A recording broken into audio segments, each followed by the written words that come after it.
Thanks, Jessica. Okay, Nellie, are we okay to get started? We are. Thank you. Okay. Good morning. Welcome, everybody. My name is Gretchen Toller. I'm one of the co-chairs, and it's nice to see all of you on this dark and rainy and cold day.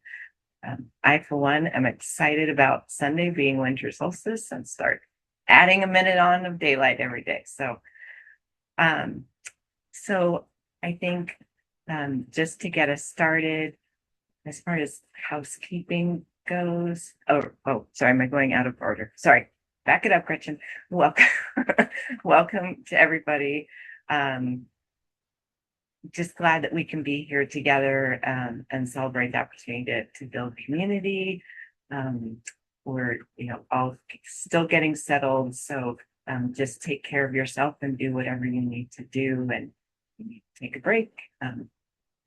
Feel free to do that, or if you need to be off camera, um, you make sure you've got your whatever it is that's your self-care. I went and grabbed my chamomile tea before I jumped on. So whether it's some coffee or cocoa or a blanket or whatever you need.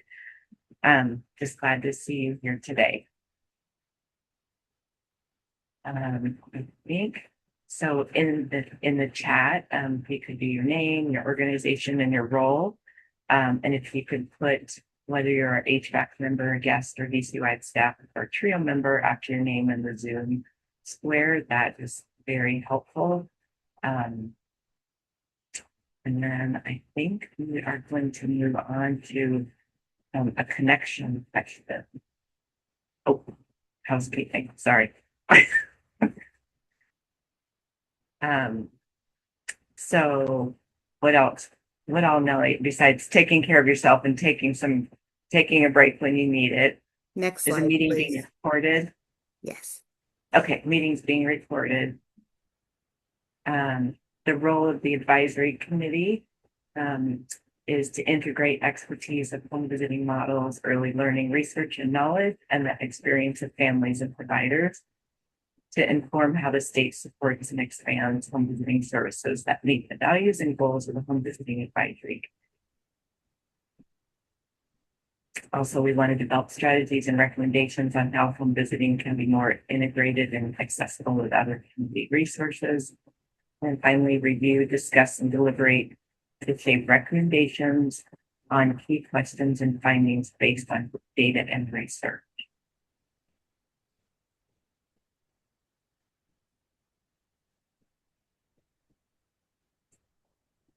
The role of the trio staff in HVAC is to attend HVAC business meetings as an observer, provide professional guidance and perspective when asked or prompted, hold input until HVAC members and the public have a chance to speak, and then policy and decision concerns and questions should be asked directly to Laura, Renee, Nicole, or Nellie via private chat.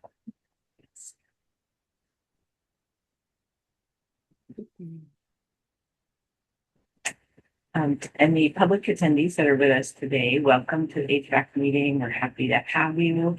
The guidelines for meeting participation are to only HVAC members can vote or respond to a poll, save comments and questions for public portion of the meeting, and any technical difficulties, reach out to me private message. Please.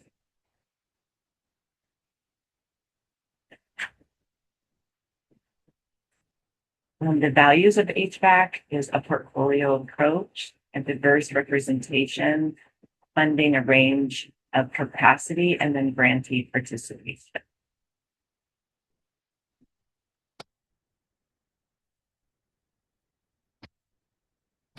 And then the goals of HVAC are to ensure access to home visiting services for families that could benefit most in Washington State, establish a consistent and effective process to gather feedback from stakeholders regarding home visiting and advise leadership regarding home visiting direction, to utilize data to understand community needs and disperse funding to communities that could benefit the most, and then to support home visiting services from being integrated and accessible in communities so that families can access services that fit their needs.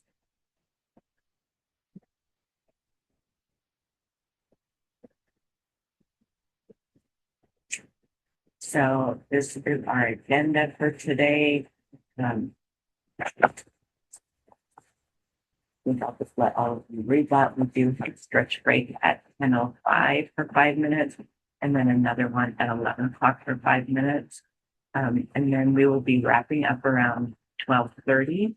And then we will have a survey at the end of our time together today.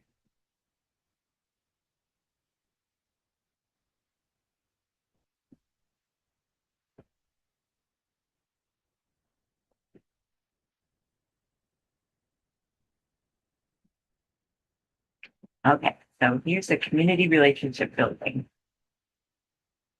So feel free to either put your answer in the chat, or if you want to take yourself off mute and respond, that's great. What is one thing that you want to leave in 2025 and one thing that you want to carry with you into 2026? I have to say, I just love this sunshine character. I could leave the rain right now.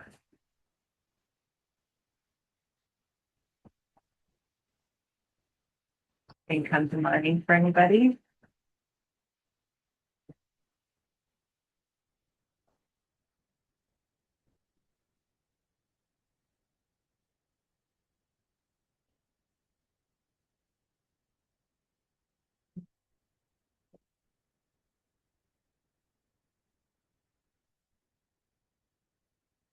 Monica said, leave the rain and bring the community connections. That's a great one.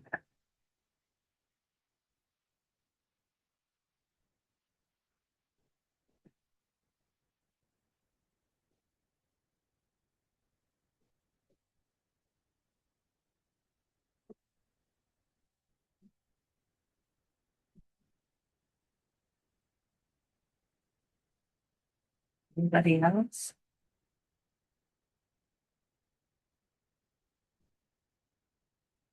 Renee, hoping to leave a Harry David schedule. That would be nice, Renee. Always wonderful when I know when I'm on vacation, if I don't have plans, like waking up and not having a plan for the day is an awesome feeling. Kate said, lead my physical activity inertia, would like to start prioritizing physical movement and then bringing a new hobby, learning to herd sheep with my two dogs. Wow, that sounds awesome. When Emily leave, not setting boundaries, carrying more self-compassion. Wonderful. Martha, carry forward better connections and communication with friends.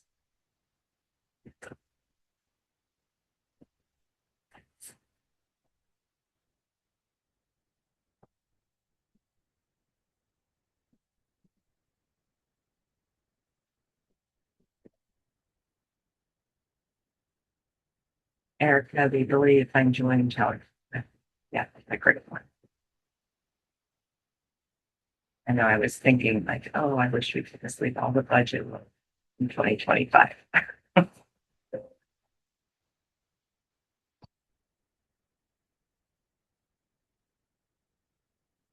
We leave the overwhelm of information and bring the connection of friends and family and words this concern for action.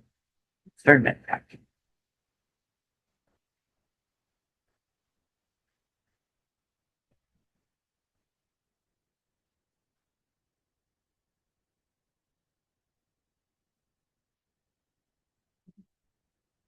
All right. Well,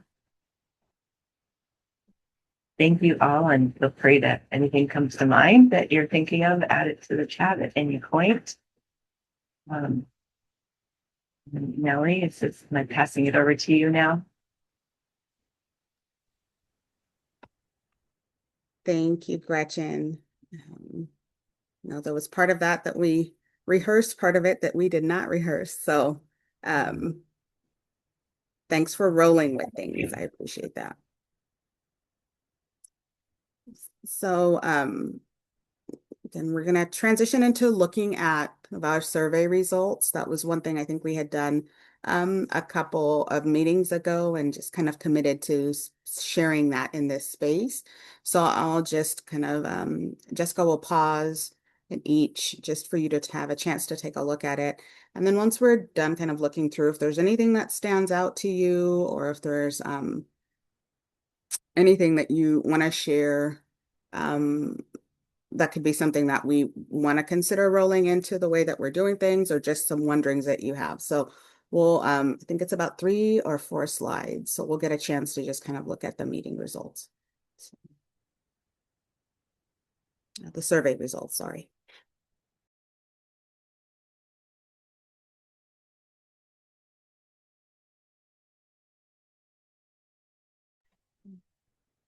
Jessica, next slide, please.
Scanning those of you who are on camera, I'm watching as eyes are reading through, and it looks like people might be done. Okay, seeing some thumbs ups and some head nods. Okay, next slide, please.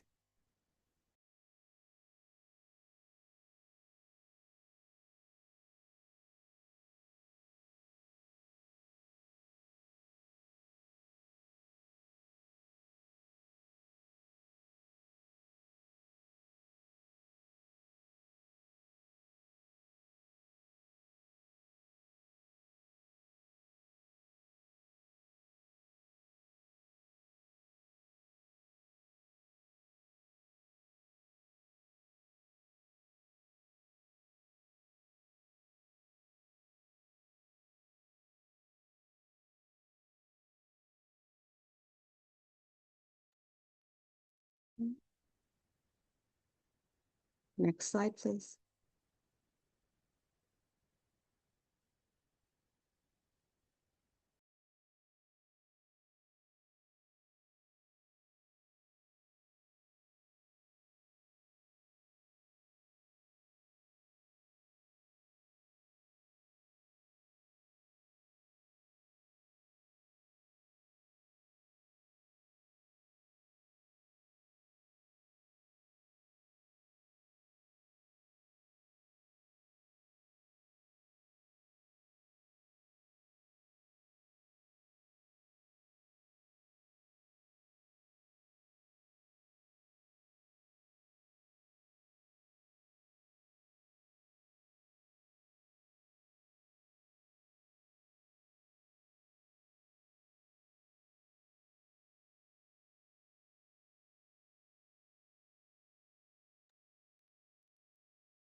Are we okay to move on to the last slide? Okay, seeing some head nods and thumbs up.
you've had a chance to read through, is there anything that stood out to you? Anything that was surprising? Anything that you want to share? We'll take a couple minutes to do that. And feel free to do that. Either unmute and share or feel free to put it into the chat.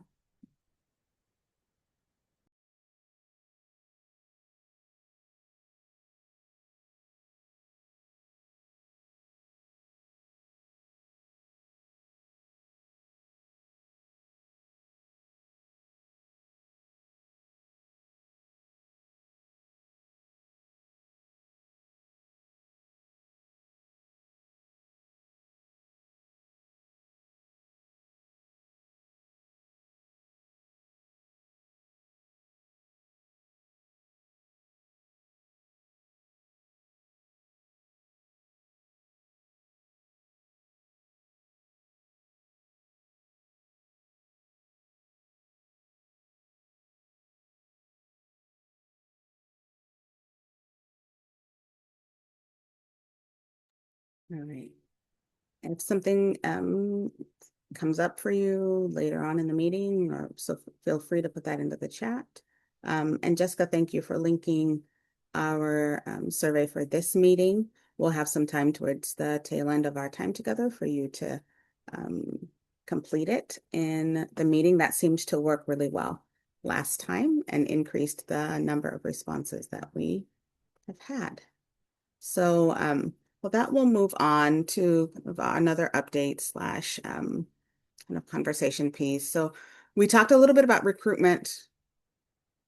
Well, that is supposed to say recruitment. It does not. It says, I don't know what it says there, but it's intended to be recruitment. So we'll make sure that that's fixed before we post that. Um, and we talked a little bit about recruitment. We got a lot of, yes, Erica, thank you. I love that. We talked a lot about recruitment and got a lot of really good ideas and kind of ideas of who was missing and ways to kind of move forward with recruiting for our state fiscal year 27. But we're needing to do some additional kind of refining. So we are going to be reaching out to a couple of HVAC members to pull together a small committee to meet 2 times between now and our next meeting in February, and then just kind of share the process that's been developed. So look out for an email asking for your participation in this small group to help us kind of continue to move this work forward. Um, we also need some help cleaning up the roster. So as we were kind of going through our membership and HVAC kind of recruitment piece, I think it was either the meeting, or I think our very first meeting for this state fiscal year, it was very clear that we had some outdated information. So we want to make sure that we're functioning from a roster that is accurate and up to date. So there'll be some communication. You'll get some additional communication between now and February, just asking you to help us get that roster together.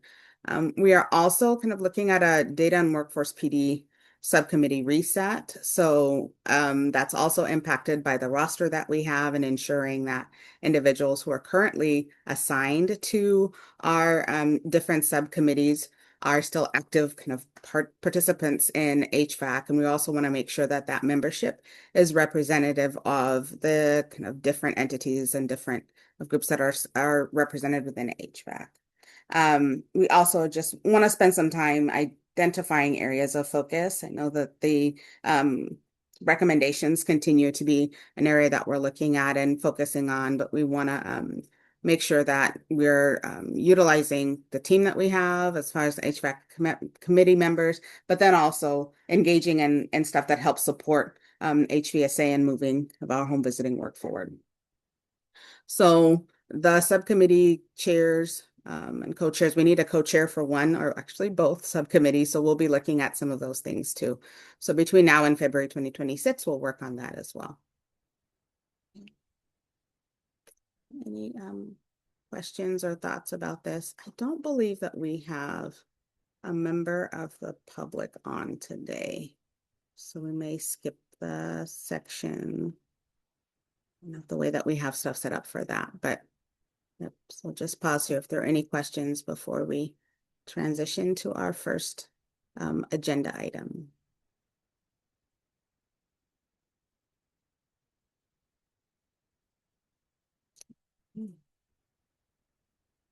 So with that, we'll move into our first agenda item. We are ahead of schedule, which isn't usually what happens. So we'll see how today carries us through. So I will transition this over to Martha to walk us through kind of the HVSA data form. Thanks, Martha. Yeah, thank you, Nellie. Good morning, everyone. Nice to see all you. I've got a couple um, slide update that Ashley put together, but unfortunately she's out sick today.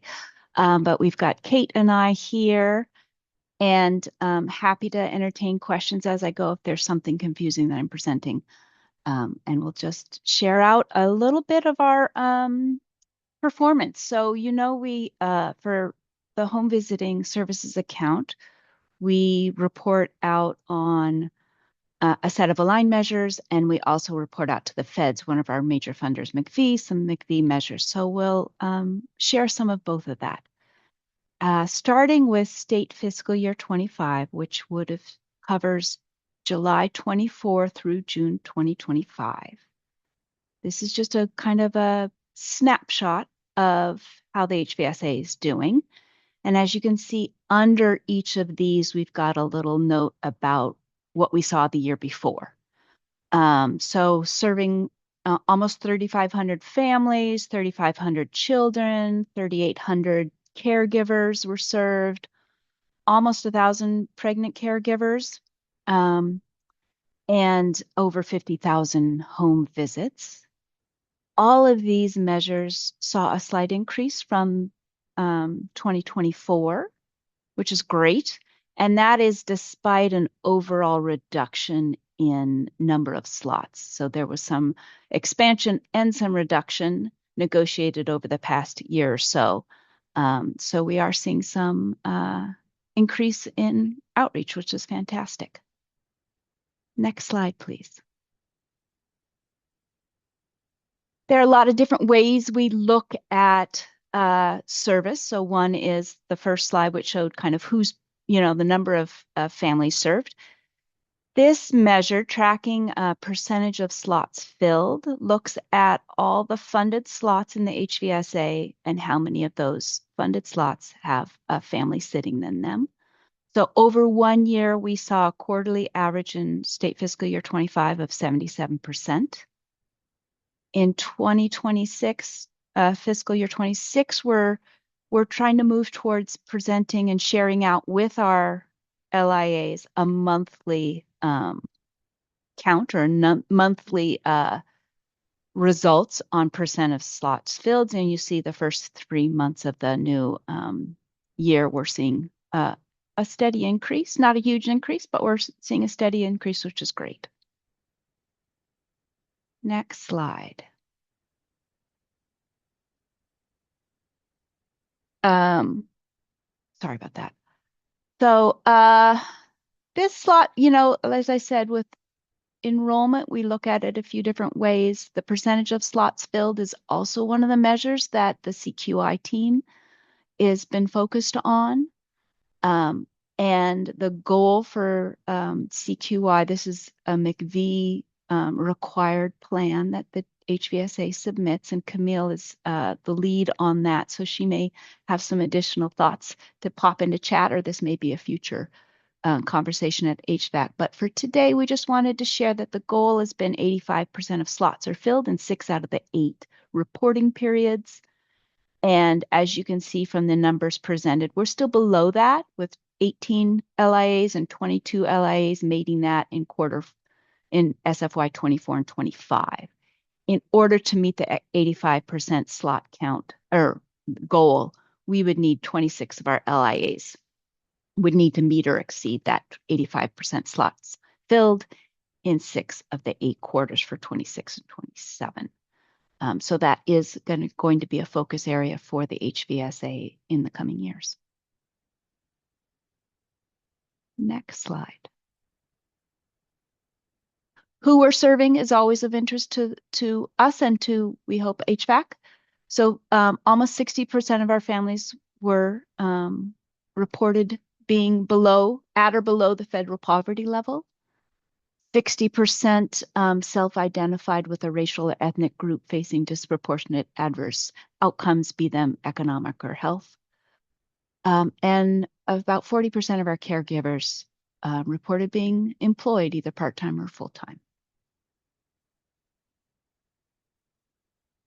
I'm kind of keeping my eye on the chat, and also if someone can kind of keep their eye to see if someone raises their hand. Nellie, if you could keep your eye on that, that would be really helpful. Thank you.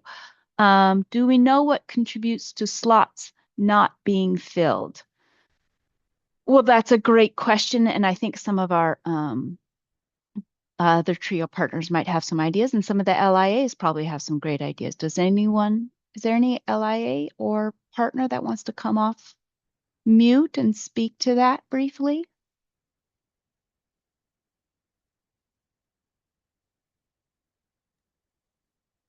I thought that this is Gretchen. One thing that I know can be a barrier is if there's vacancy, a staff vacancy. That could be a delay because then when you do hire somebody, they have to go through training, and then the models, for example, and then maybe other models to have like a slower ramp-up support. Yeah, and it looks like Maryland's also confirming that, and that's what we have heard from the field as well. When there's a vacancy, it takes time to get a new home visitor up to speed to be able to serve families. Other things we've heard is if a family kind of leaves unexpectedly and the site does not have a wait list they can go to, they may have some challenges in recruiting, kind of spur of the moment when there's an unexpected change in service. And then Lee Hoffman put in, I wonder how the fear surrounding immigration policies is affecting the ability to enroll families. Are home visitors sharing anything anecdotally? And I see from Cassie Morley, yes, Lee, the immigration situation is impacting enrollment and how families participate.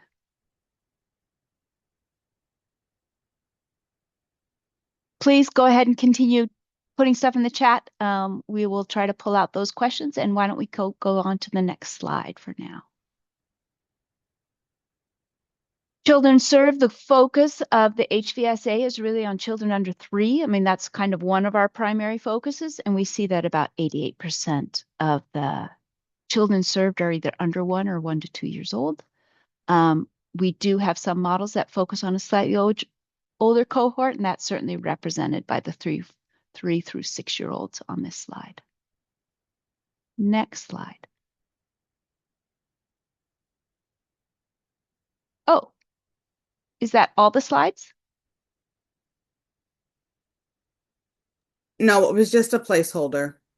Oh, so just do keep, people yeah, want to keep take a going. break, or should we keep going? No, it's still early. Okay. I Okay. just wasn't sure how we were going to be moving through. So, and it was a reminder that people need to take a break right around 10ish. So, Yes, and sorry. please feel Wasn't free sure to where to jump put it. up and stretch if you need to.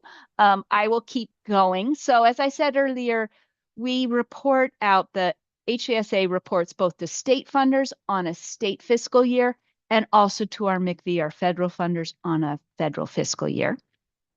The MCV performance and outcome measures, there's 19 of those measures, and they cover 6 benchmark areas, which is in that box to the right. Maternal newborn health, reducing child injuries and maltreatment, improve school readiness, reduce crime and violence, improve family self-sufficiency, and improve coordination and referrals. Those are kind of the benchmark areas. And we have the 19 MCV performance and outcome measures that fit within those benchmarks. And I'll show that a little bit in the next slide. 8 of the aligned measures for the HVSA, these are kind of our state, covers the statewide HVSA population. Those are a subset of the MCV measures. So they also fit into 4 of these benchmark areas. And the intention is to measure the impact of home visiting and support accountability to parties and funders and families. We do have some CQI and demonstration of improvement, which is the CQI is continuous quality improvement. We have some goals like that with McV, as I stated, and also with our state as a whole. And then the demonstration of improvement is a specific McV way of looking at data over a few years to see if there's improvement. Let's go to the next slide. So these are the 4 domains where the HVSA aligned measures fit. And again, these are subsets of the full McV measures, but I'll just show the aligned measures here. So we're covering the 4 kind of child health related domains: school readiness, reduced intimate partner violence. What we are not covering in our aligned measures are the family economic self-sufficiency and the referrals and coordination benchmarks that are covered under McV. Next slide. So there's a lot on this slide. So let me just orient folks. This is showing both our state fiscal year 2024 results in the blue bar on the far left, and the 2025 results in the purple bar. And this is for our aligned performance measures. The red horizontal line shows the McV 2023 threshold. And what that means, make sure I got this right here. The McV threshold is a national average for all McV sites, all McV funded families for the federal fiscal year 2021 and 2022. So we put this on this graph just to get a sense of how is Washington, how is all of the Washington HVSA families, how are they faring on these measures compared to a national, threshold or national average, I should say. And as you can see, we're above in a few areas in breastfeeding and well-child visits and also child maltreatment. Child maltreatment is the one measure where we want to be below the national rate. We want the lowest rate of child maltreatment. And actually, that's initiated cases or investigated cases of child maltreatment. We're looking for that to be a low number. So those 3 measures we're doing well compared to nationally. Nationally. And then our screening measures and some of our early, our screening measures and our parent-child interaction are where we're a bit below the national average. I'll just let that sit for a minute, and I'm going to look at the chat while you guys look at the data. And there's a little more conversation in there about reaching families and referrals and things. Any questions about this performance for our aligned measures? Any observations or questions for us?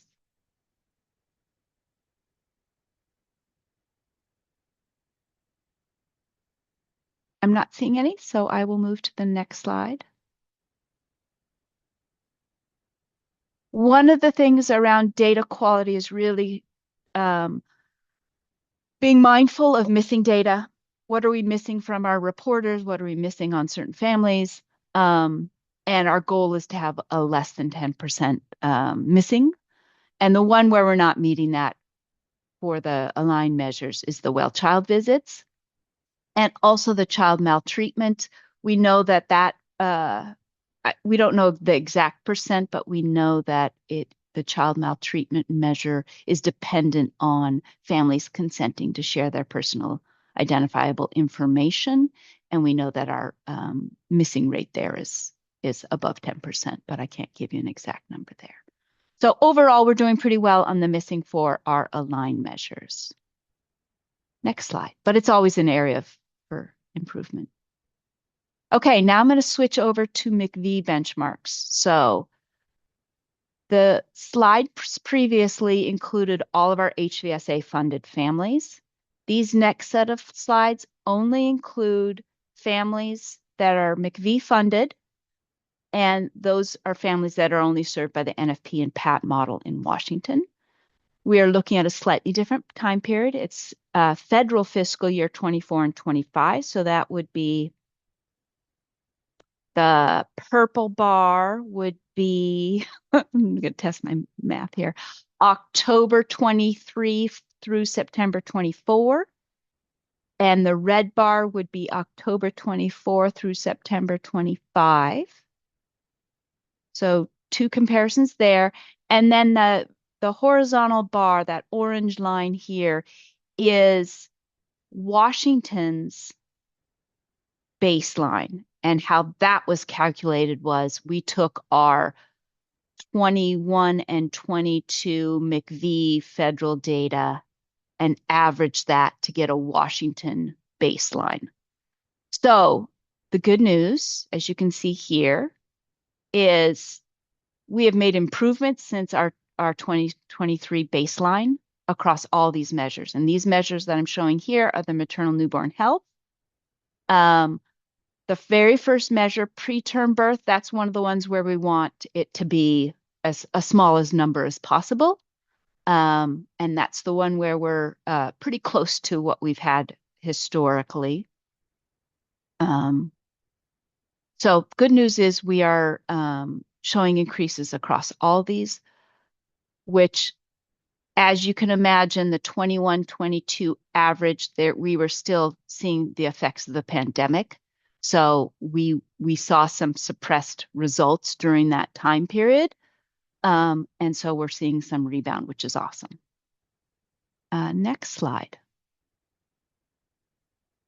Benchmark 2 areas, child injuries, maltreatment, and ED visits. So on the left are safe sleep and child maltreatment. Again, the child maltreatment, we want to decrease. The safe sleep, we want to increase. While we've seen improvement since in the safe sleep since our baseline, we're still pretty low compared to the national, but this is one of the measures that is particularly difficult. On the right side, the child injury, the thing to note about the child injury measure is two things. One, this is not just a percent like all of our other measures. This is actually a rate, so it's the number of injuries reported per 1,000 children served. So a child could contribute to this with one injury. They could contribute to it with 5 injuries over the course of the year. We had 24 children per injuries per 1,000 children in 2024. In 2025, we saw that increase to about 28 injuries per 1,000 children served. The graphic, keep in mind that the scale of the graph only goes up to 29. So it does show it appears to be a huge increase. It's a four injury per 1,000 child increase that we're seeing here. Martha, Gretchen has her hand up. Yes, Gretchen. So sorry, I wanted to circle back to what you were saying about the safe sleep. Yes. Is this, I'm sorry, tell me again what this number represents. So the safe sleep, the challenge with the safe sleep is it is kind of a 3-part measure. So it's asking that, do you always put your child to sleep on their back with no soft bedding, with no soft bedding like blankets and stuffed animals? And what's the third part? Maybe the third part is soft bedding too. And Kate, if you are there and know off the top of your head, please jump in. I want to say it's on your back with no blankets and pillows things, and it's a firm mattress. But Kate's going to look that up. So the challenge with the measure is twofold. One, it says, do you always? And there's really no time frame around that. So I think it makes it hard if you're asked that once a year. Do you always do that? Well, some people say they always put them on the back, but they don't always do the other pieces. And maybe the third one is sharing. Yes, sorry. I popped it in the chat. Sleep on your back, sleep without bed sharing, And then without soft bedding is the third one. And really it's often that second one, the without bed sharing, is challenging because there are different cultural and personal beliefs about bed sharing. Um, so that makes this a measure hard to meet. And you have to say yes to all three of those requirements in order to say that to meet this measure. Am I making sense? Yes, it grabbed my attention. I will say this because uh, we had a fatal infant mortality review to like department. And one of the things we've seen is an uptick in fatalities or related to sleep in the past. Um, oh, sorry. I was saying we have a fetal infant mortality review team, and one of the things we've been seeing in the last year is an uptick in the number of deaths for infants, and it's related to the safe sleep. So it's something that just caught my eye for that reason. I mean, I think it says a lot, and um, as we try to like sleuth out like what is happening in communities. I know it's not just us. We've talked to other counties that also have said the same thing. Um, so it's interesting data.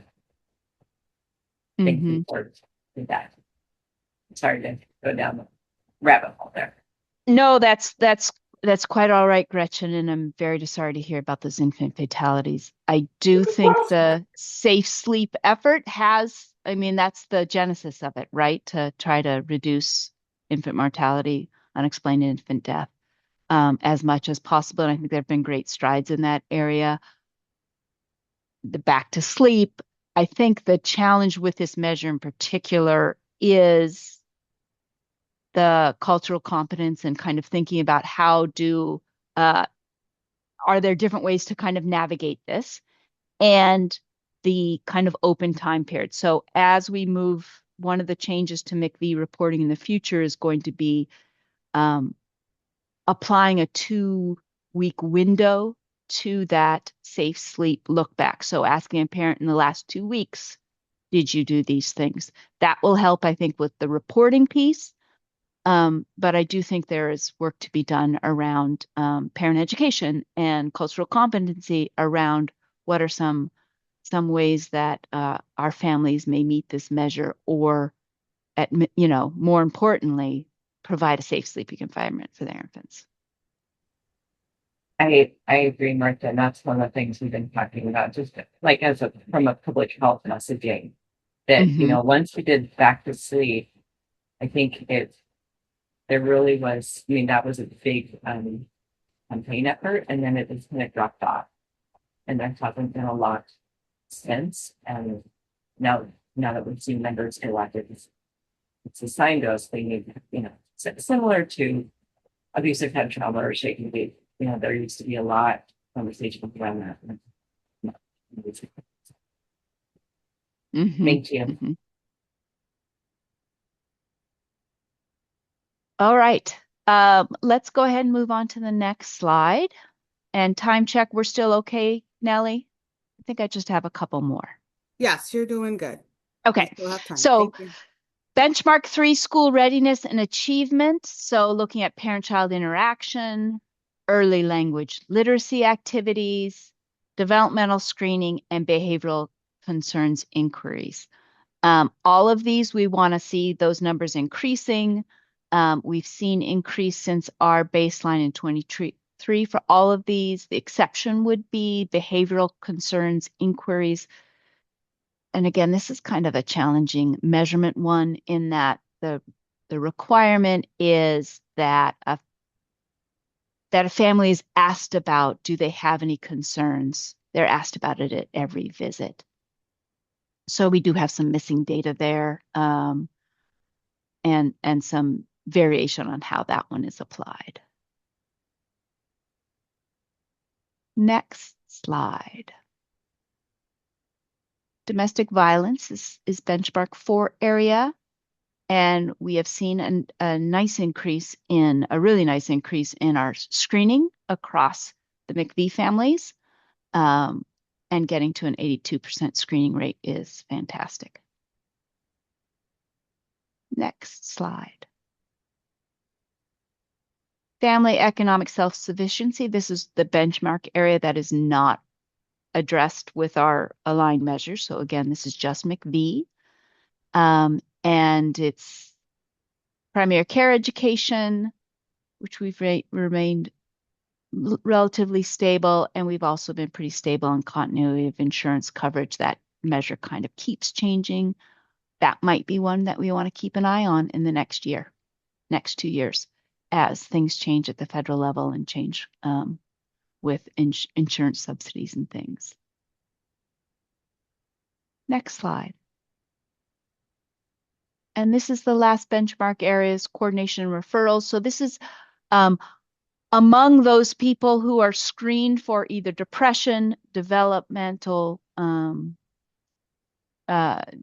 development of the kids, and of for IPV, it's whether a referral was given and completed or not. So the IPV, it's just if you screen someone and there is an indication that the referral would be beneficial, was the referral offered? So that's the IPV one, which is the furthest on the right. The developmental screenings and referrals and depression referrals are among those who, after they get screened, their screening suggests they could use additional support. Was a referral made and completed? So the home visitor makes the referral, but then it's dependent on the family completing that referral and reporting back to the home visitor. So that one's been historically, as you can see, more of a challenge, but those rates are increasing as well. I think I only have like one more slide, one or two. So our focus, as always, and especially this next year, is looking at what are some quality assurance, quality improvement areas we want to focus on. Missing data above 10% is always one, and we have some, as you can see, a few areas where we've got some higher missing data that we'll want to continue to address with our LIAs. And I think that might be it, but I'm happy to, if anyone would like to come off mute and ask questions or provide any kind of any insights or thoughts, observations of the data we've shared. And I'm going to look at the chat quickly. I see Laura's posted a lot of stuff that is very small print. So Laura, if there's anything you want to get off, come off mute and say, otherwise folks can see that she's got, looks like some good resources. So it's in support of Gretchen's reflections on the experience of safe sleep and the importance of information, and so that I was just sharing some resources in case folks weren't aware of them. Thank you. Lee has a question, and maybe we could go back a slide, 2 slides. Anyone have a sense about why IPV referrals have decreased? So that's the third set of bars. And they're both still above kind of our 2023 baseline, which again is an average of Washington's McV reporting for 21 and 22. So kind of pandemic era. But we saw a decrease between 24 and 25.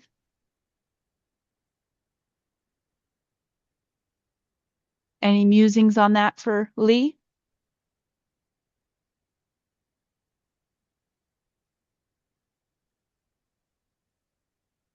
Martha, this is Nina. I was just gonna, I have a wondering about that number, Lee, in terms of relational safety and the families feeling safe to consider a referral at this point, apropos to the comments earlier about immigration and mixed status families as well. I don't know if that's accurate, but I do think about that. Thank you, Nina. I will also note that the numbers behind these percents are small. Because remember, again, it's among those who are screened, and we had maybe 80% screening rates for caregivers for IPV. And among those who are screened, a smaller number based on their screening, it was determined that they could maybe benefit from a referral. I don't know what the exact numbers are behind these, but they're certainly, your number of people, your denominator for this measure is smaller. So that means your percent, the stability of your percent from year to year could be influenced by just a couple cases. Martha, I was also wondering, and this data is not in here, so I'm not sure, but like staff turnover, if that has any influence on this, just because, training and things that are involved with people and home visitors feeling comfortable to have conversations and make those referrals. I wonder if that would have something to do with it as well. I think you're spot on there also, Samantha, and that's probably true with a lot of these measures, right? So if there are changes in staff and there needs to be training and comfort level, and the IPV discussions we historically heard have been difficult. And then there's also the question of are there resources available in a community for that referral? And that I think has been a challenge in the past as well, and continues to be. Katie, I see your hand up. That's actually exactly what I was going to say, Martha, is those same challenges exist at the referral sites. And even in King County, which is generally, we have a lot of accessible resources in proportionately to other places. You take one out of the picture and it really dramatically affects folks' ability to refer, and especially for providers to feel trust in that referral. So there's so many dimensions to that. Definitely. Thank you, Katie.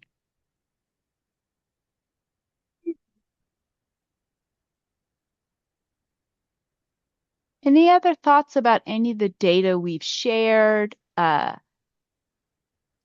Data or information that is missing that you'd like to hear more about?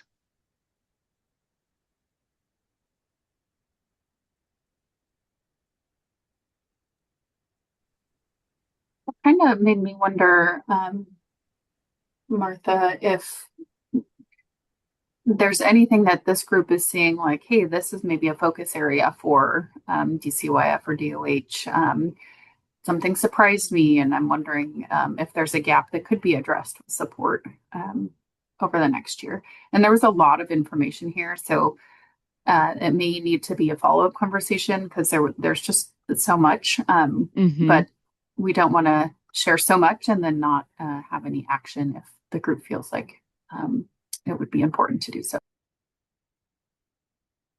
Yes, thank you, Laura. I agree. There's a lot of information. We want you to have time to digest this. I do want to remind you, if you can go back up to like slide 9, Jessica, which is the blue and purple bar. This information on the aligned measures is still considered preliminary data. In fact, I would suggest that a lot of this data is still preliminary. We are trying to finalize things in preparation of legislative session. We anticipate that there may be requests about maybe our performance, or maybe if you go up a slide or two, also to some of the how do we think about enrollment, what's useful for our colleagues at the legislature, how do we want to promote things. So if there are measures, or maybe it's around enrollment or retention or how many families are served, there's those kind of data that HVAC thinks we should be promoting more, or you want us to make sure is available for DCYF to promote at the legislature, please do reach out through Nellie, continue the conversation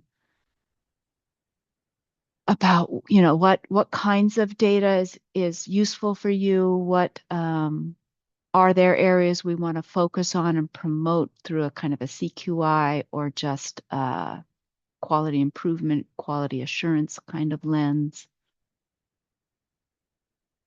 Yeah, so we are open to hearing feedback, and Nellie, maybe it can be a conversation for a next HVAC meeting.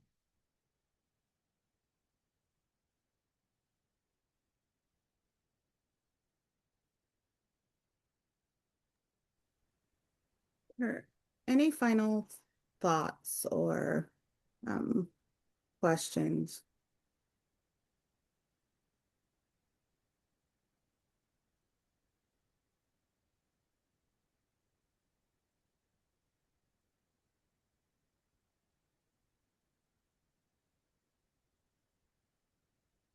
I'm seeing there's still more being populated in the chat, which is good. Yeah, that is great. So opportunities for CQI discussions. Christy wants to talk about some of this data with her team, which would be great. I think we are sharing this information out in office hours with LIAs later today. And we've shared some of this information with the TRIO members also. So there are definitely conversations starting, and we're happy to engage in any of those. Kate McConnell put in just a little more information around the IPV referral measure. The numbers are small, so that those percentage swings can happen. Okay, and then Lee is asking that Wiskative be maybe invited for future conversations around IPV and some more safe sleep info. So please keep popping stuff in the chat if it comes up later for you in the meeting. And I think that will all make its way to DOH. And also feel free to reach out to anyone at DOH if you have additional questions about the data or thoughts, musings, anything, or needs. So with that, I will thank you for the opportunity to share some data, and just be mindful about resharing. This is really for the use of the HVAC to kind of understand where things sit with our reporting and performance. And I'll turn it back to you, Natalie. Thanks for that, Martha.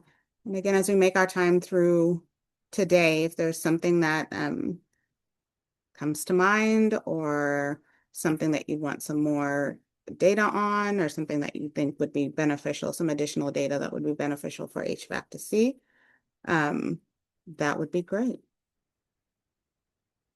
So we are a little bit ahead of schedule, which is a good thing. So we will, it is 10:03. So let's take a 15-minute break, get a chance to get up and stretch, refill your coffee, do any of the things that you need to do, check email, and we'll group back together at 10:18.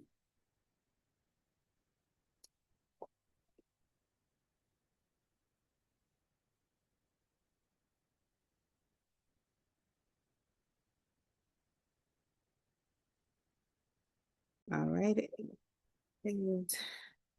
10:18. Hopefully you had a chance to get a break in and take care of what you need to take care of. If you can use an emoji or turn on your camera, sorry. If you are back, just so I know. Perfect. I'm seeing all those emojis. Thank you. And I'm seeing cameras come on as well. All right. So we are a little bit ahead of schedule. So we're going to do some moving and some shifting around of the agenda, because we have some presenters who have to kind of adhere to where they are in the agenda because they had some prior commitments. So Jessica, if you could go to the program and budget update. Keep going. Keep going. Almost there. Oh. All right, so I'm going to hand this over to Renee, who's going to cover the first couple of slides, and then Malia also has a slide to cover. And so I will do that. Thanks, Renee. I guess, can you go to the next slide? So this is just an update. I think we spent a lot of time at our last HVAC meeting hearing some really good information from some of our programs who are implementing rates. And I wanted to give you all a little bit of an update on some things that have been happening in the interim. We can, first of all, and as this has kind of been an ongoing event since we started implementing rates, is we've been working really closely with each of our LIAs. So in most cases one-on-one, or in some cases with like Parent Child Plus, we often work with all four together, but then also one-on-one in really supporting understanding of rates, elements, invoicing, reporting, and the fiscal review. I think we're just doing the fiscal reviews right now and learning a lot about that. So as you know, this is all a learning for all of us, and so hopefully there's been support for that learning and some grace in both directions. We've also been doing a lot of consultation with our Tulalip Tribe program, as you heard some really good feedback from Allison at the last meeting, and the next slide is going to be a little bit more detail. But we've been reviewing that, and I'll go into that on the next slide. And then finally, we've been working with our finance people to prepare a submittal for review to HRSA for McPhee pre-approval. And that includes updating rate workbooks and things like that. I just wanted to mention too that, we will definitely keep our programs posted, particularly the PAT NFP folks who are funded by McPhee, on any progress or events that come up related to that. And so we can go to the next slide. And this has got a lot of information on it, and I apologize. I wanted to say first off that we've been really trying to ground this particular effort in tribal sovereignty and recognizing that every tribe is a sovereign nation and abiding by our DCYF principles that do observe that. So what I'm going to share with you now is specific to our work with Tulalip, recognizing it as a nation. So they directed, and we were already doing this, they directed us to conduct a robust re-engagement with our tribes who are implementing rates, which we have two. We started that with Tulalip because they were the ones who were expressing concerns with the process and with the rate. Again, I said we were acknowledging them as a distinct sovereign nation. So we sat down and met with them. I think we benefited from all of us having a year of rates under our belt. We looked back and really, dug in to the rate workbook, implementing the family spirit rate, and were able to identify areas of specific concerns, things where the rate might make assumptions that didn't apply to Tulalip. And again, recognizing them as a sovereign nation, and they get to drive that car a little bit. They get to tell us what those costs are. And so recommendations were made in late November to our fiscal rates review team, and we were able to update the workbook. Yesterday, we met with folks at Tulalip, and I think we're making a lot of progress, but there are still some updates that are requested. And so we're going to follow that again. We're going to go back and make recommendation to fiscal and hope that that we will be able to move forward. Again, I think we really grounded this work in the recognition of this tribe as a nation. And so that's been the leverage that we've been able to use for making modifications. We're hoping that those updates will be made soon. It's kind of hampered by the fact that we're in the middle of the holiday time now, but that work will go forward with Tulalip. We will use the same process in working with the Lummi tribe, who have not expressed concern. So we're watching to see how the review process goes with them, and then the door will be open for that conversation. So basically, what's happening is we have a family spirit rate workbook, and we have a Tulalip family spirit rate workbook. So that's my update on rates. I don't think I'm the next slide, but you could go. you could keep it here. You could go backwards for a second in case there's any questions, but or maybe we do questions at the end. So I don't know. I can't remember. Sorry, Nellie. I'm already starting that really No, relaxed lifestyle right now. So you're good, Renee.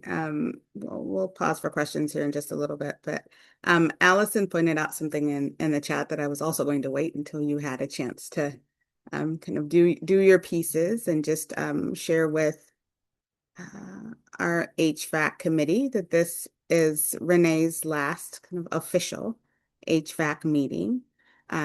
She is retiring at the end of this month, and she will be missed greatly. And so I echo Allison's sentiments in the chat. And also, it's great that she's going to get an opportunity to dive more into all the things that she loves to do more on a greater scale than she's already been doing. So just wanted to take an opportunity, Renee, and just say thank you so much for the years and years and years of your passion and your service, and you are going to be missed. thank you. I'm going to miss all of you too. I think I just would say this is a dedicated, gracious group of people, and I've learned a lot and appreciated all of you very much. So.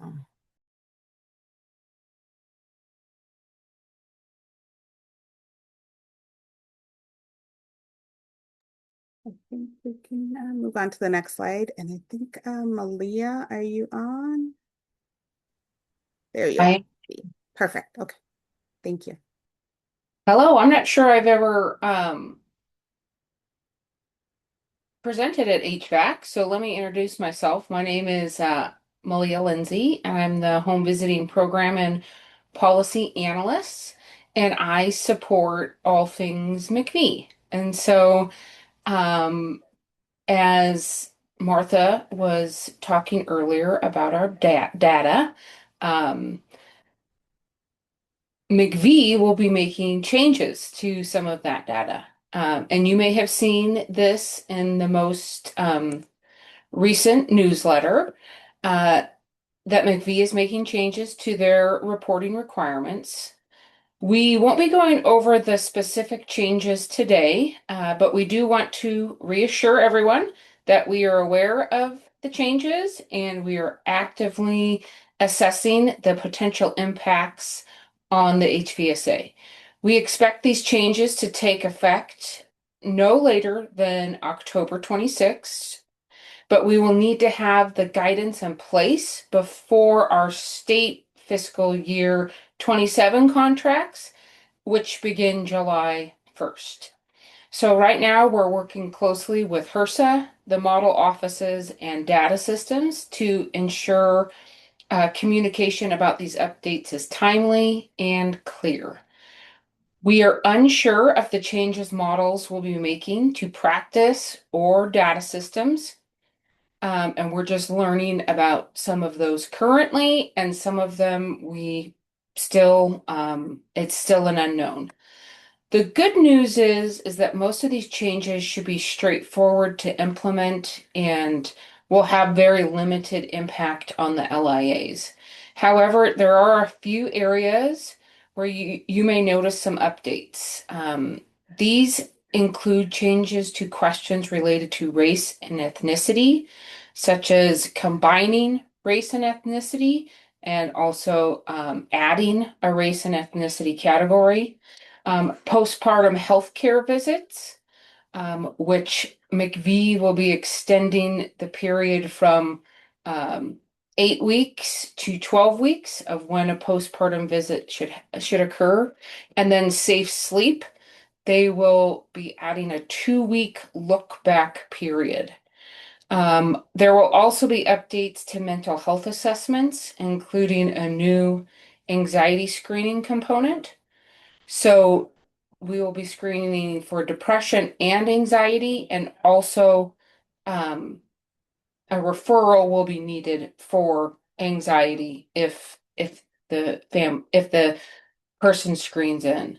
So our goal is to have clear plans, supports, and guidance ready ahead of state fiscal year 27 contract development so the LIAs have time to prepare. So we are feverishly working on this. Thank you.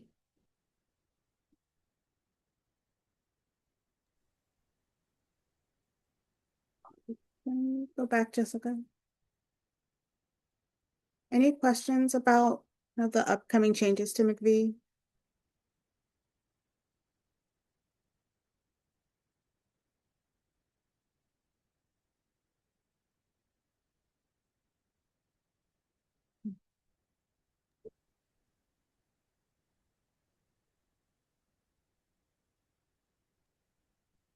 Christy put a question in the chat. What is the anxiety assessment? So HRSA has given us a list of assessments that that they kind of vetted. They have said that we can use one off of that list, but we would just have to ask them first. Again, we're not sure what the models are going to do, if they're going to require one. And we're not sure as a state what we are doing. So a lot of this is unknown, and we're just trying to navigate best we can right now. But there is a list of tools that are approved by HRSA.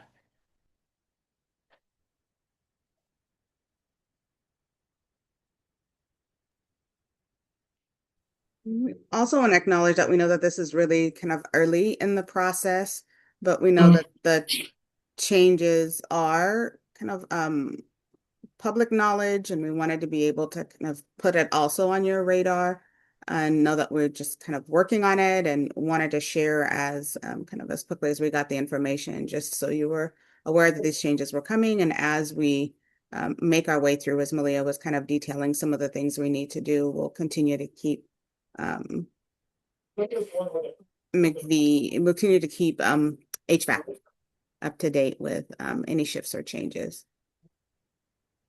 And also, when HRSA was developing these changes, they did ask for our feedback, and then they also asked for feedback from the models and the data systems. So the models and the data systems were part of this process with the changes, and they are also aware of them.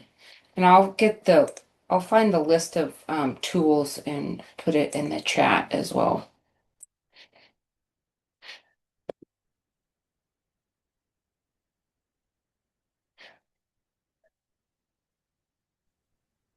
So we don't have a slide about this next piece, but since we last met, there were several of us who were on this call who had an opportunity to go to the all grantees meeting for McVie, which happened in November.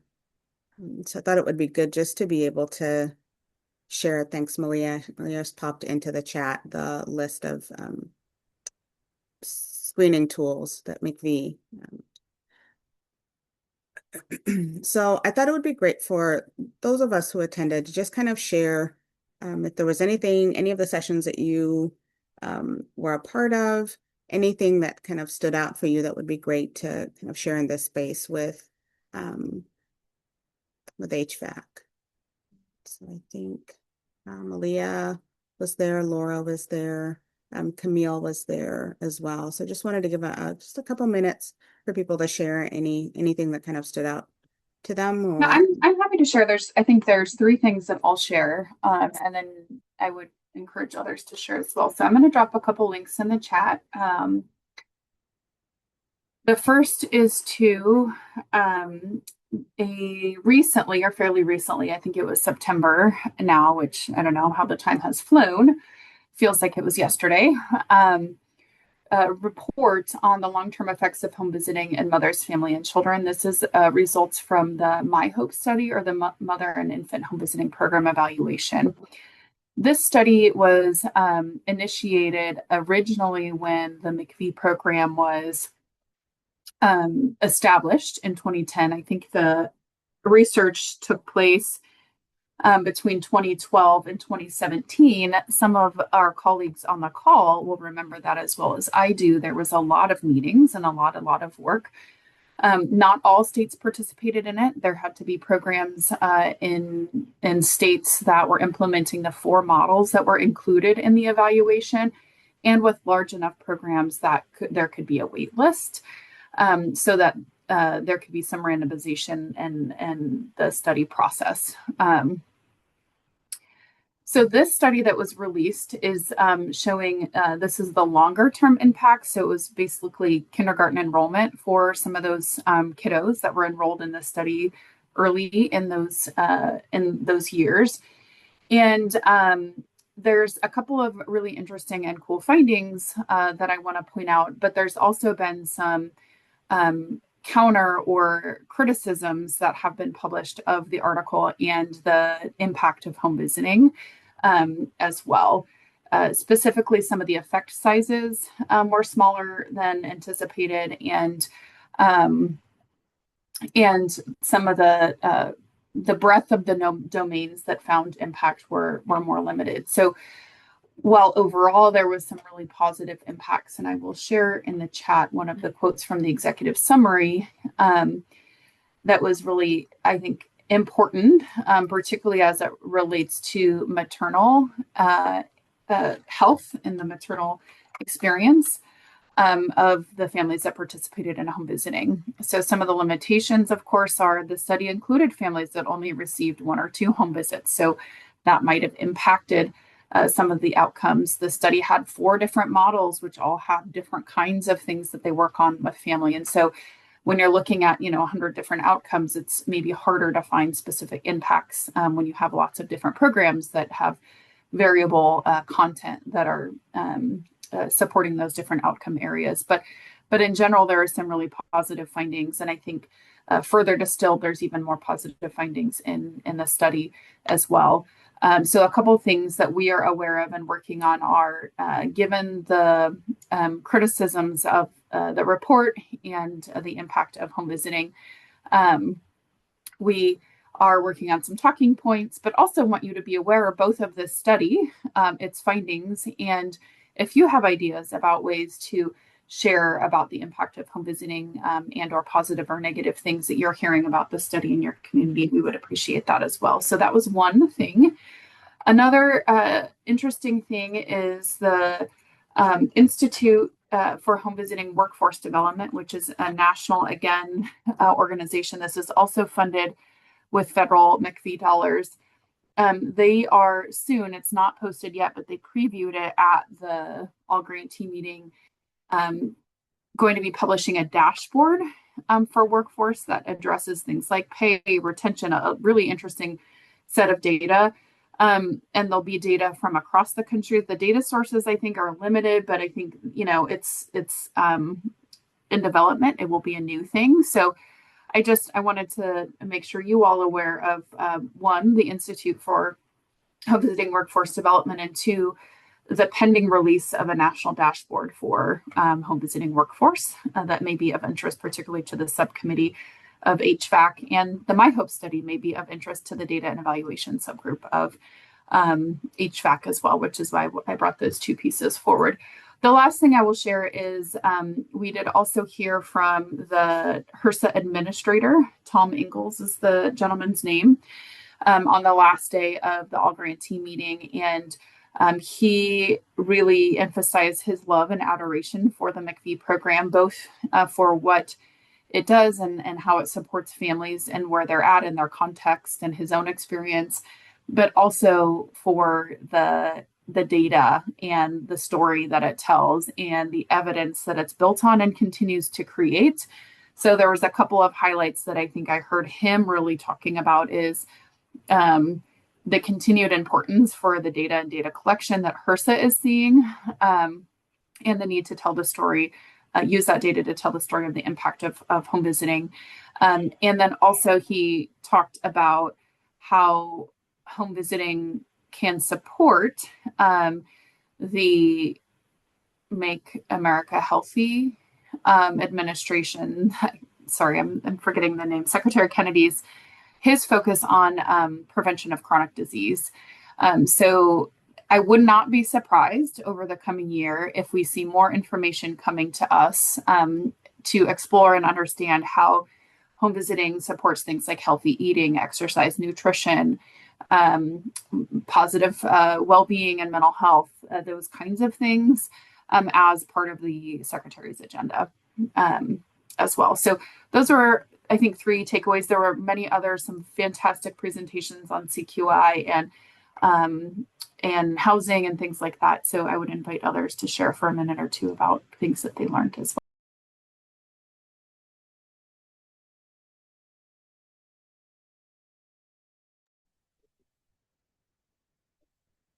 This is Malia. As Laura stated, there was a lot of great information shared at both the all grantee meeting and ASHV. One of the work groups that I was in for ASHV, we talked about the changes with McV reporting. And it sounds like most of the states are in the same boat as we are. And we are just kind of unsure about all of the changes. For the all grantee meeting, there was again a lot of great information about CQI. 2 of the things that stuck out to me were some of the information about how to use AI, and how can we, bring home visiting, into the future to use AI to analyze, to take notes. And we know that it's not 100% accurate, but it does have great, it could be used to really consolidate, especially paperwork, and how do we use that? Also, there was a great presentation on homelessness, and I need to look up the presenter. But one of the things that stuck out to me was she was talking about how can home visiting work with HUD, HUD facilities or housing facilities that are funded by HUD, such as homeless shelters or low-income apartments, because apparently it is a federal requirement that facilities that are funded by HUD refer to early childhood programs when needed.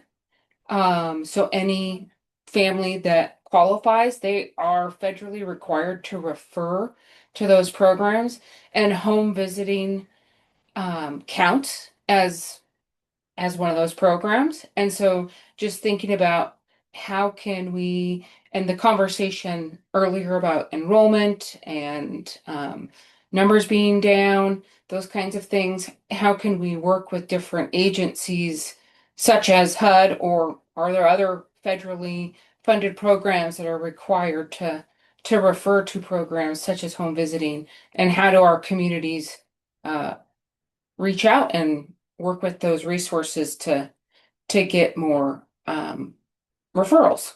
So those were the things that stood out to me. And I'll look for the person, the presenter, and put that in the chat.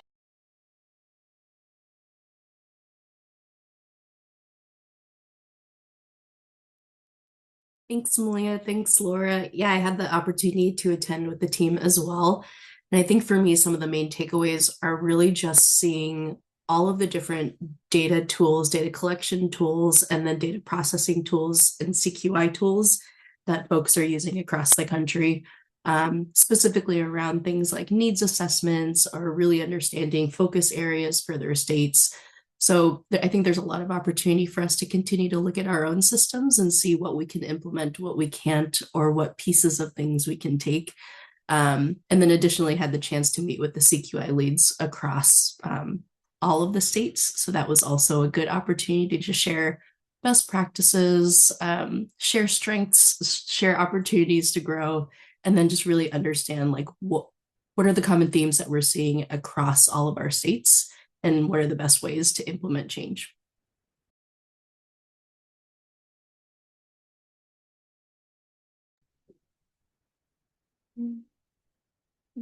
One of the things, I echo everything that's been shared. I think one of the things that was different for me between, I've only been to maybe one or two other AGMs, was this had a lot more sessions where we got to hear what grantees were doing. I feel like previous ones has been really kind of heavy on the, which makes sense, on the kind of the federal, what's happening federally, any legislation that's happening, all of those things. But I think just given everything that was happening with the government shutdown and all of those things, I think that it just kind of lent itself to hearing more from grantees. And so it was really nice to have a lot more.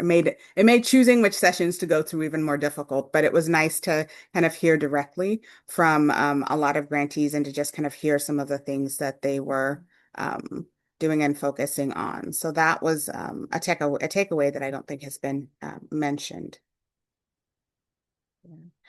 We were also going to do an introduction to Nicole, who may be familiar to some of you, but she won't be on for a little bit. So we'll hold on to that until she is able to be on.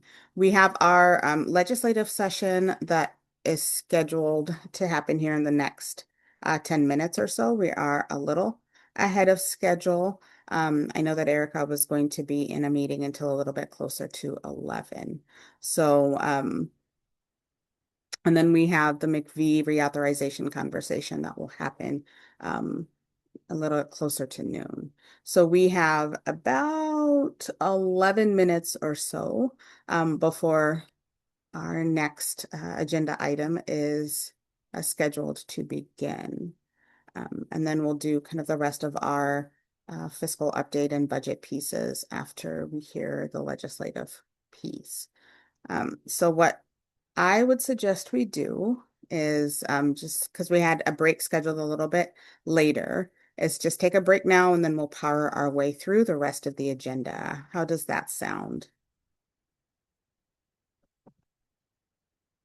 Thumbs up. Okay. So I see some thumbs up. Perfect. Perfect.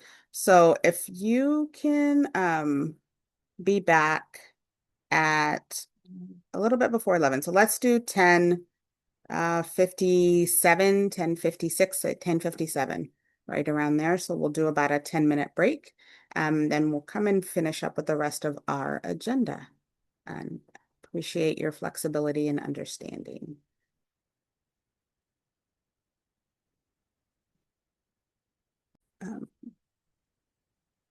Motion here.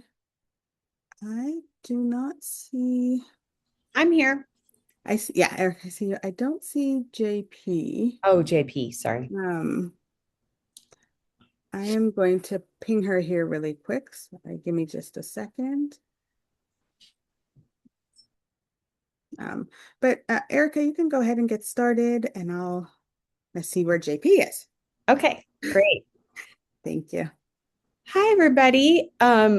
It's nice to see folks. Here to talk about the sad state of our state budget. Unfortunately, I wish I was here with brighter news. I know last year, I feel like I constantly am here bringing sad news, and I know last year was not great news, and unfortunately, this next year is not any brighter at all, unfortunately. And I look forward to JP joining me. We talked earlier this week, so I'm going to give a little. Oh, there's JP. Good. Give a little bit of context of what is going on in our state capital. And first off, I want to say I hope everyone is safe. There's just a lot going on in all nooks and crannies of our beautiful state. Next slide, please. I wanted to provide a little bit of context about our state budget. Numbers matter, and it really will influence the state legislature when they arrive in Olympia on January 12th for a very quick 60-day supplemental session. So their job will be to balance the budget. I can't remember if this is on a later slide, but our state has the dubious, I will say, dishonor or honor of being the only state in the country that requires that we balance our budget, not just for the year, but on a 4-year basis. And it makes our challenge this year when we have a budget deficit much, much harder. Next slide, please. I took these slides from information that was provided to the House Appropriations Committee just a couple weeks ago. There were committee days where legislators come to town, largely, honestly, to raise money, but they also get updates about what is facing them when they return next month to the Capitol. I know you're all well aware of our budget gap, but rather than me recreate it, I said, hey, why don't we use information that the very, very smart budget staff that are professionals provide. So in short, since the legislature and the budget was adopted in March, we have seen our revenues decline by roughly $1.7 billion. So that means we have the budget as passed. We now have $1.7 billion less in funding, which is not great news. Next slide, please. We also have increased costs associated with just our current expenditures. This is called maintenance level. So this means that it costs more money to provide existing services. And it means that to provide all of the current costs. So if you think of a household budget, your utilities, your gas for your car, your food, we all know those things are going up. Well, it's also going up for state government. And these costs are associated with caseload, meaning maybe more people are needing services and the costs of those services are increasing. So we're seeing increased costs for maintenance level for the biennium that we're currently in are up by 1.5 billion, and over 27-29, that's another 4.3 billion. So that is before the legislature says, hey, we want to spend any new money on anything else. So simply put, we're in a pickle. Next slide, please. And this deficit, unfortunately, doesn't account for any of the new costs associated with HR1. We call it HR1. Don't call it the big, beautiful bill, but that's how a lot of people know it. We have a lot of costs. We have at least $1 billion or $2 billion in costs as a state we need to account for to incorporate federally mandated changes associated with SNAP and Medicaid. Also, in short, we need to spend more money as a state to provide those vital healthcare and food assistance services to fewer Washingtonians, unfortunately. We also are seeing a rapid increase in costs associated with tort liability. A few years ago, I think it was maybe 4 or 5 years ago, the state passed legislation that removed the statute of limitations on cases, and we've seen just a rapid rise in tort liability and payouts. A number of those costs are associated with DCYF cases or the previous iterations, and those tort liability costs are expected to go into the billions. And I should note and want to note that these represents payments to individuals that suffered harm at the hands of people that were charged with providing care while they were in state custody in many ways. Third, the costs associated with this state emergency crisis that we're currently living through. We do not know yet what the federal government what support they will provide. I know we're all crossing all the fingers and toes, not only for human life and ensuring that people are safe, but also providing the supports and the cost reimbursement that we know that people are experiencing on a daily basis.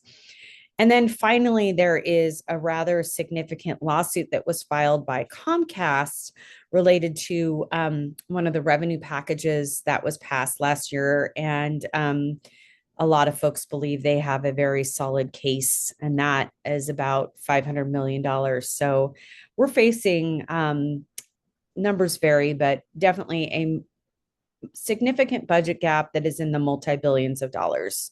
Next slide, please. That might be my last one. Okay. So the governor's budget. This is Governor Ferguson's first official budget. Last year, of course, Governor Inslee, as on his way out of the governor's office, he presented one final budget. This will be Governor Ferguson's first official budget. Constitutionally, he's required to submit that no later than next Tuesday, December 23rd. The floods have delayed that release. We all expected it would be out today, but obviously he's been, he and his staff have been very busy, of course, responding to this disaster. But he is at 12:30 today having a press conference related to the housing portion of his budget, and tomorrow there'll be one related to transportation. And obviously, the disaster has created a number of transportation costs as well. I mentioned the 4-year balanced budget requirement. That makes our challenge harder. Let me just put it this way, if we only had to balance the budget for 1 year, there would be fewer cuts necessary. And Governor Ferguson has said his plan will be an all cuts budget. He does not plan to include any new revenue in his budget. It is expected to be a really, really grim and dire budget. So I know that I am bracing for things that will hurt my heart and make me very sad. And I think most Washingtonians would agree these do not reflect our values, but the choices they will have will be, they will not be choices that I think most Washingtonians would say are within their values, frankly. Hearing, again, very, very dire options that will be on the table there. And then, of course, the budget goes to the legislature, and it is in their court to balance over a very fast 60 days. The Senate has said they will not allow lawmakers to make requests for any new funding, which is really unprecedented, at least in my decades long of work. But that, again, is reflective of the budget situation. A couple things I want to mention before I pass it off. We'll take questions and pass it off to JP. Our friends at DCYF, as a reminder, they are an arm of the administration. So once that governor's budget comes out, they are bound by what is in the governor's budget. So they're required to, they cannot advocate for any proposals that are not reflected in the governor's budget. So that's important to know for all of us that want to see different actions. That is part of their authorizing environment. Secondly, I think this is very important that by and large, and I'm going to emphasize the large, the governor's budget was determined by Thanksgiving. So while the budget isn't coming out until next week, that doesn't mean that the decisions have just been made. The decisions have been made for quite a while. So I think that's also important to know. I call it the Macy's Day Parade rule. They put the budget to bed around Thanksgiving. So a lot of things, I will say this, everything is on the table. They do not have good options. And nothing is safe. We're not taking anything for granted. And on that high note, I'll pass it over to JP. And then I think we'll both take questions, maybe. Yeah, absolutely. Thanks, Erica. I don't have a whole lot of extra to add. I'm so sorry. I'm so sorry, JP. I forgot I have one more slide. I'm so sorry. Oh, go for it. Go for it. My apologies. I just want to mention our advocacy, which is important. Thank you. We have a one-pager that the Home Visiting Advocacy Coalition, thanks to our friends at DCYF for providing very vital data that were used to inform information. This is a one-pager that we're gathering sign-ons for, that we use to inform lawmakers about what is home visiting, the value of home visiting, and we're using this to share. So if anyone wants to see a copy of that, I'm happy to email it to you. And I'm sorry, JP, now it's yours. Thank you. Rude, Erica. I'm just teasing. I'm Jennifer Personius. I'm JP. I am one of the senior policy advisors for government affairs at DCYF. I use she, her pronouns. I'm here today to provide a little bit of information on how DCYF is currently approaching session. And, at this point, we are in a holding pattern. And we've done our as much as we can to inform legislators. If we get asks, we work hard to be responsive, really within, as soon as we can get information. We've been proactive in putting together information in partnership with Start Early Washington and with our program team. We have been watching the pre-filed bills come through. DCYF was asked to limit, as Erica mentioned, the requests for funding. So there are some new requests for funding, particularly around critical incidents. However, it is still a limited ask from us. And as Erica said, once the governor's budget comes out, we are bound by that. And so, we will definitely be as transparent as we can. We want to make sure that our goal is to protect what we have as much as ask for new things. And so we have regarding the home visiting account, we have a plan for spending some of the money that's there, assuming we get permission to do so. And there's some question of whether we will be able to do that or not. So I think we are holding our breath and waiting with the rest of you to see what comes out with the budget next week. So once we know, then we can act.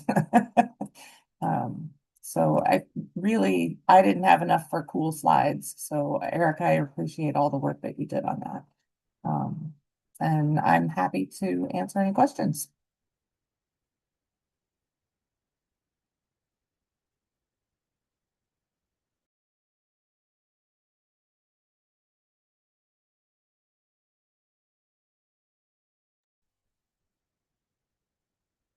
Erica, I was wondering if there's anything in particular that HVAC committee members could do to help support visiting or anything along those lines over this next session. So just wondering if there's anything along those lines that you might be able to share.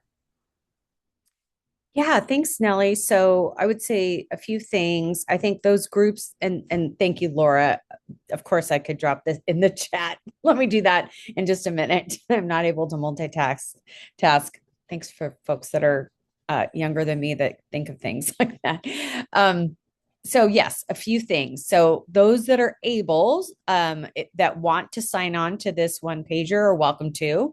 So that showing, support for home visiting. I should have noted that the ask we have is protecting and preserving the funding. So that's the general ask right now. That is what is politically feasible right now, given the budget situation. And I want to say up front that we all recognize that, we wish we were in a different environment where we could be advocating for additional funding for program contract rate adjustments, expansion for new families. It just unfortunately isn't politically feasible right now. The second thing is opportunities to discuss, I think focusing on, I'm getting questions from lawmakers on our programs.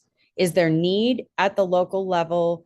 And our programs ready to serve families? So focusing on family need and family demand and need, as well as program readiness. So those we've that's a lot of what I've been talking about with lawmakers and staff is um,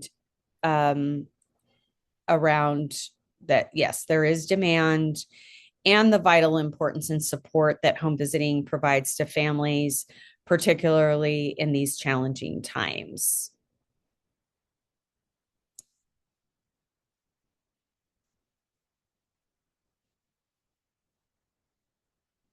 And you can join the home visiting advocacy coalition again if you're able, given your authorizing department.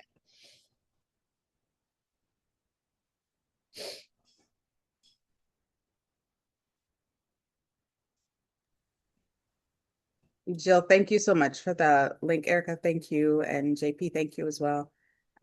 Jill, thank you for the link in the chat. Go ahead, Erica. I do want to say one thing that I just want to basically give a prep for folks that any accounts right now in anywhere in state government where there are fund balances, just do not be surprised if you see in the governor's budget and elsewhere any reductions or sweeps there. It is that dire of a situation. So it is not a personal thing by any means. It is, people are literally just, some of the conversations are around, can people stay in nursing homes? Can we keep domestic violence shelters open? The magnitude of the conversations really do give you pause and stop and say, we're there. Those are the types of decisions that we're at. Yes, that's where things are at. So fund balances, there are places where people are going to go first, but budget writers feel very strongly that they're looking to preserve access to services to as many Washingtonians as possible. That is a priority for them. I want to convey that as well.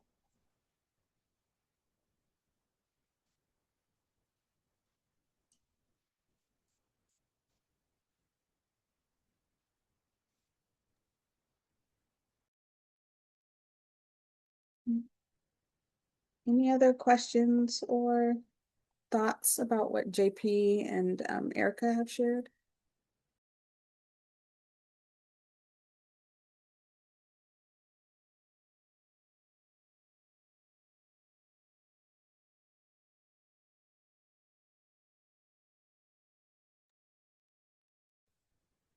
Jill, I just wanted to mention again, just appreciation for bringing just linking the maternal mortality report, because I think it was a good, having kind of read the My Hope study, this was a good kind of counter to that, as I spent some time reading it. So it was nice to have kind of a more balanced kind of look, or to have something to say to support home visiting. I think when I was a little discouraged by what I read in My Hope. So I really appreciate you bringing that back up.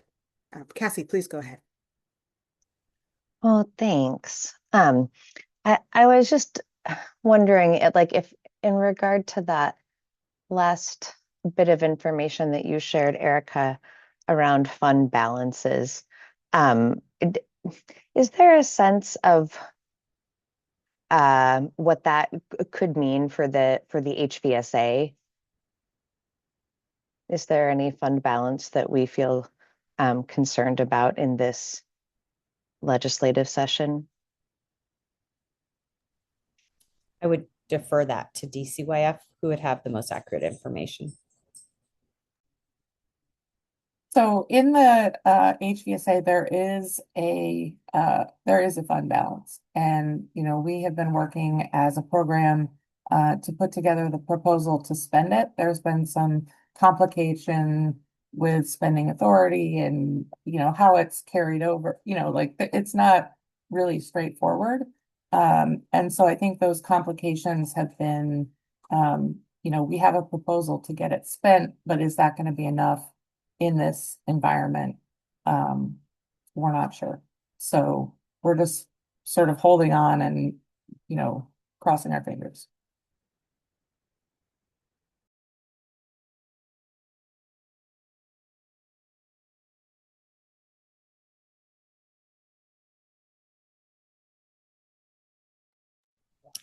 I would also say too, if that the timing with the governor's budget, because as I noted, it was set, around Thanksgiving. So there's also that question as well. But yeah, TBD.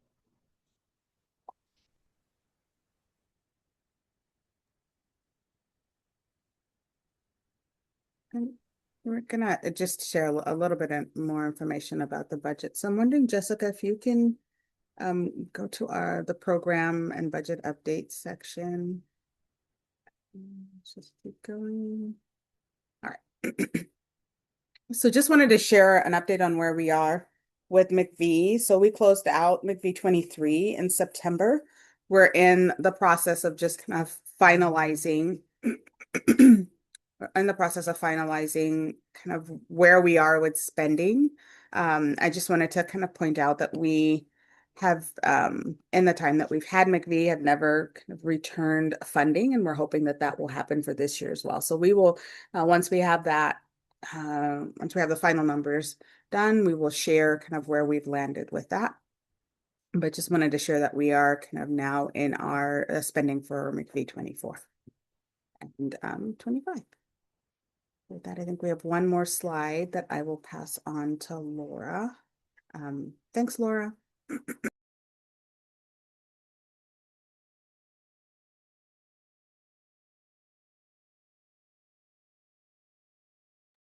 Sorry, good morning, everyone.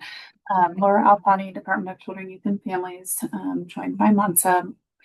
We have a caregiver trade-off that's happening right now, a handoff, and he's with me for just another minute until he's ready. As JP said a few minutes ago, there is a home visiting account balance, and I actually believe that it's finally closed. Fortunately, we are holding steady pretty close to where we were 24 into 25 after having worked over the last several years to reduce the account balance. And as JP shared, we've been working on some internal processes to continue to support the sustainability of our current programs with the funding that's here, if allowed. So the plan at this point is being vetted internally, and if approved, we would share with HVAC more specifically. But as Erica said, given what we know about the budget, we're unsure of where it will go. I think a couple of things for us that I think are important is really clarifying account balance versus underspend and need for services. So as Erica said, we've been pulling information from reports that our programs share around their wait list and service utilization, so how many families are served in a given time period, to really demonstrate that our programs are both meeting the need in community and there's additional need. So it's really critical for us to continue to support the work that's happening. Oh, thank you.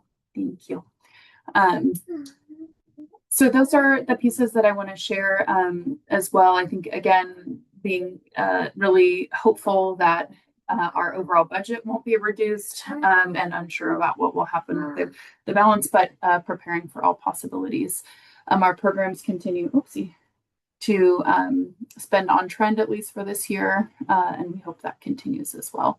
I don't know if there's anything else I was supposed to say, Nellie, so please call me in if so.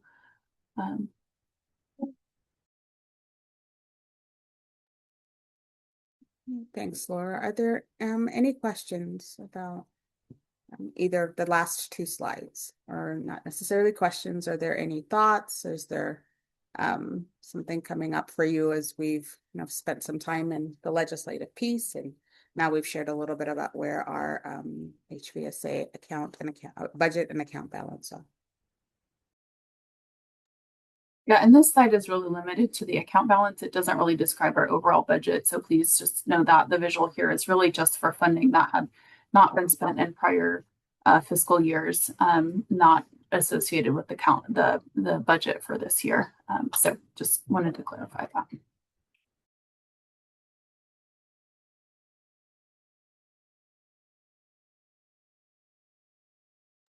Go ahead, Erica. Thank you.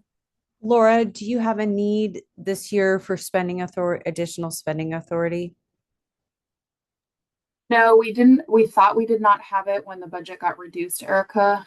This fiscal year, the overall budget got reduced. We thought that the additional authority did too, but we confirmed, I think it was in early October-ish, maybe, that we have the authority this year to spend. So now we just need the approvals internal to support that. Great, thanks.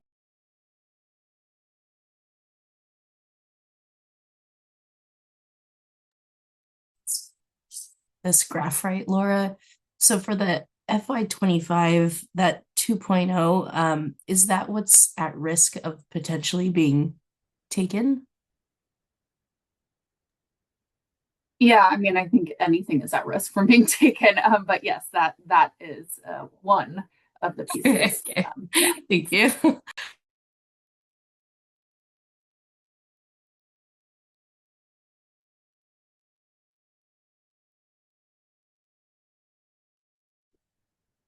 Hey, Laura. This is Gretchen. I'm just wondering, so if there's a plan for how to spend it, does that reduce that risk? I mean, well, that I don't know. I think that's a question for someone else. But there is a plan and it's being reviewed. And again, I'm not sure how much it will protect the account or not. I'm not sure. okay, thank you. But I think that that's the challenge. Even though DCYF might approve the spending plan, we would then need governor permission to keep the money and do it. And in this environment, the decision is kind of out of our hands. So we have to sort of wait and see what we get. It's not a good answer, but it's the only one we got.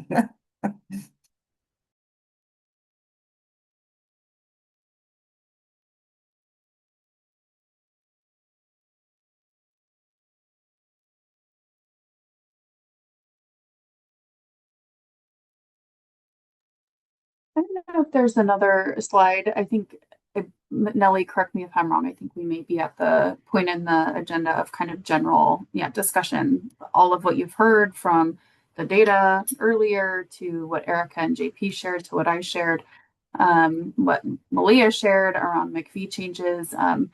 What's on people's mind? What are you all thinking? This is open space now. Are there things that HVAC members want to individually respond to, as a group respond to? I just want to create space for dialogue.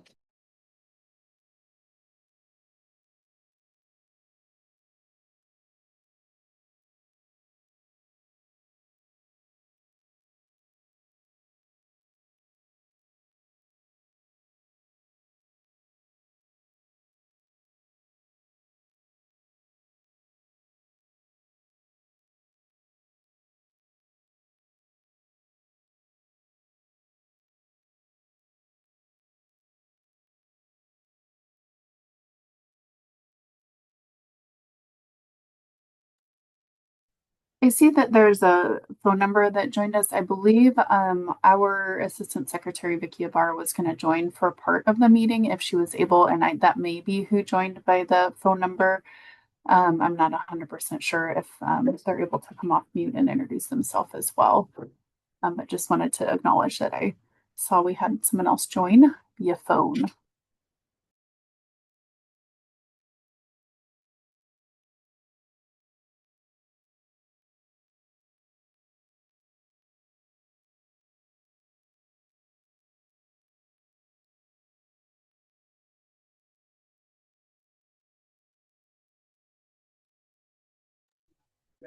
Christy, are you asking about concrete goods being pulled back this fiscal year, or do you mean next fiscal year? I think my answer for this fiscal year is no, but next fiscal year, I don't know. That is provisoed funding. It's $2 million. It's not home visiting services account funding. It's a $2 million proviso But for this year, I do not see it being pulled back, but I'm not sure, next year and beyond. Is that what you're asking? I was just thinking of the ones that we've just had the contract amendment. Should we be slow on that just in case there's a No, spend it, okay. please. Yes. Okay. Thank you.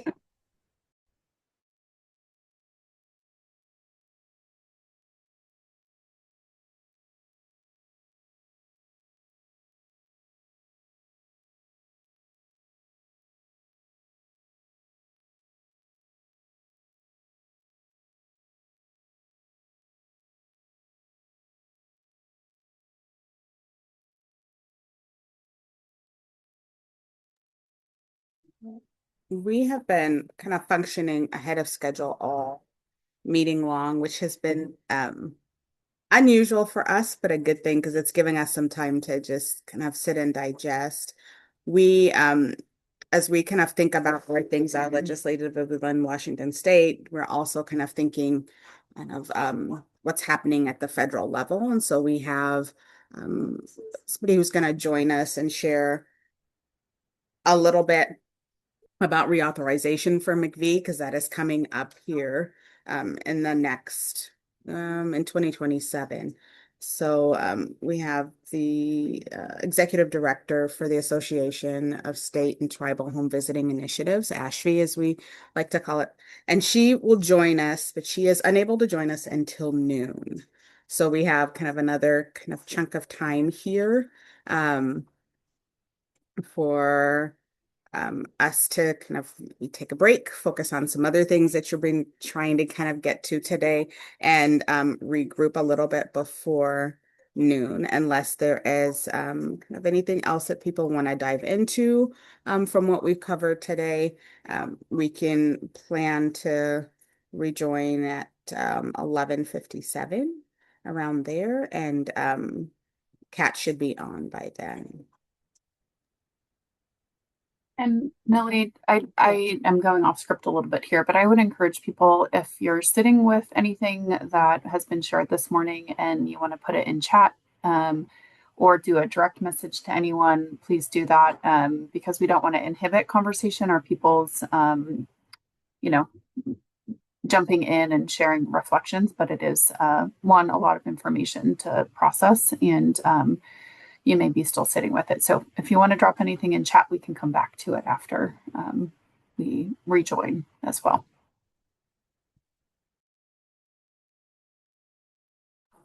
And Jessica, thank you for relinking our meeting surveys. Maybe an opportunity to kind of start working on that too. So we'll regroup here at 11:57. So I will drop that into the chat as well. I will see you here in a little bit. Jessica, do you mind going to Nicole's slide? I know Nicole has also joined us. So it's towards the end of the slide deck. Keep going, keep going, keep going. There we go. And I'm going to hand this over to you, Laura. I'm so glad I didn't take that bite just a minute ago of my lunch.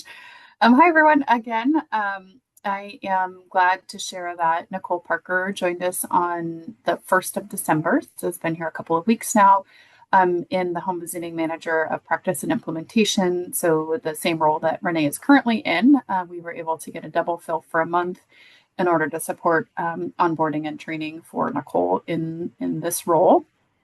And I think Nicole is here.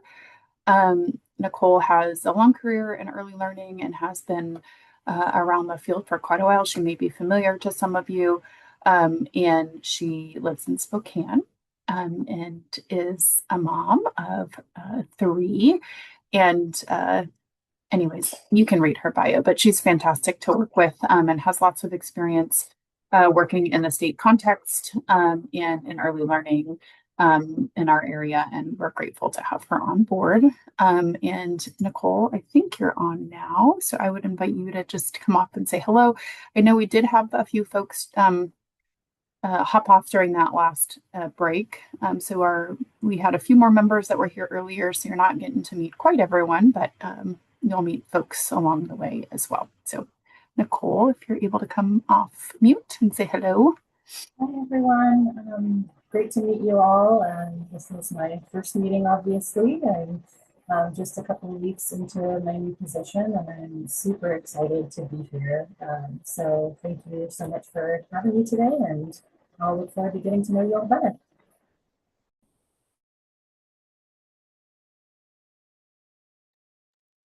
Thank you and welcome. And I know you all will join me in welcoming her gracefully as well.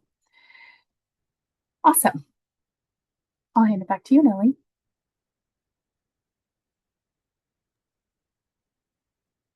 Thanks, Laura, and welcome, Nicole. I already feel like she's been here forever, so I keep forgetting that not everybody has met her yet. So because it feels like she has been here for a little bit, so it's been great to getting to know you and working with you again. I know that Kat was going to be transitioning right at a meeting from another meeting right at noon, so I am expecting her to pop in at any second here.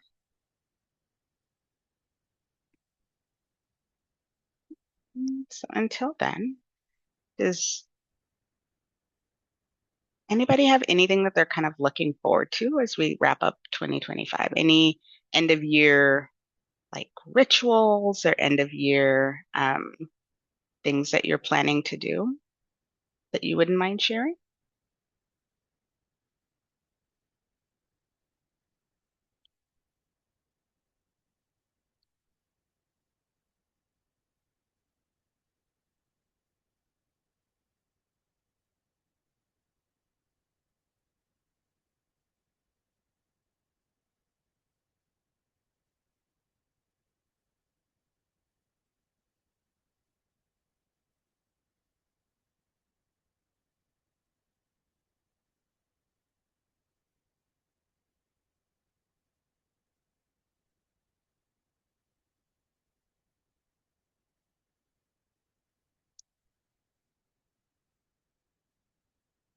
Oh, I love that, Laura. Thanks for sharing.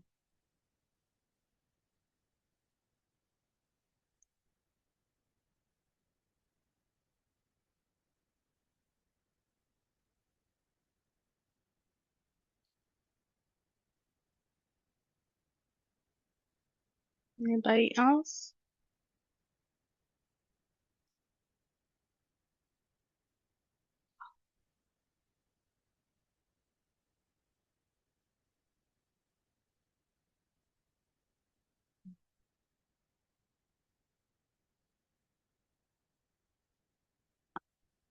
That sounds like fun, Katie.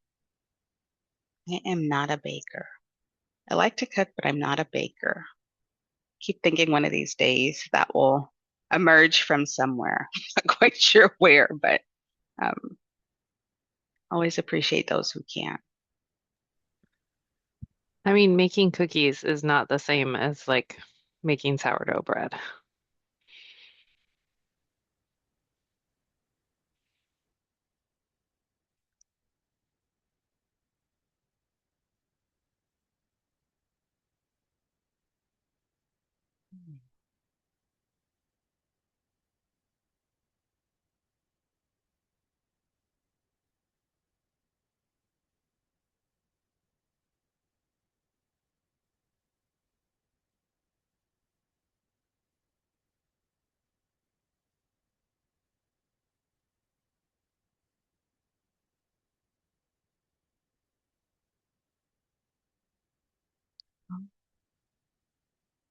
Nina, are there specific places you kind of do the holiday lights thing?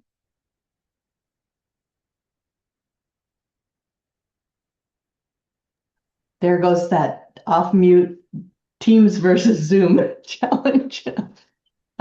Actually, I'm on the North Slope, so I can sort of zigzag down. That's North Slope in Tacoma, by the way, for folks that don't know. But yeah, there's some pretty good displays.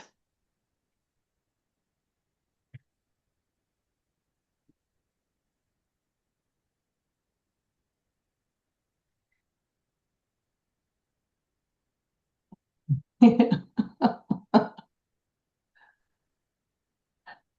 and I have my exercise done for the holiday too, Renee. Just kidding.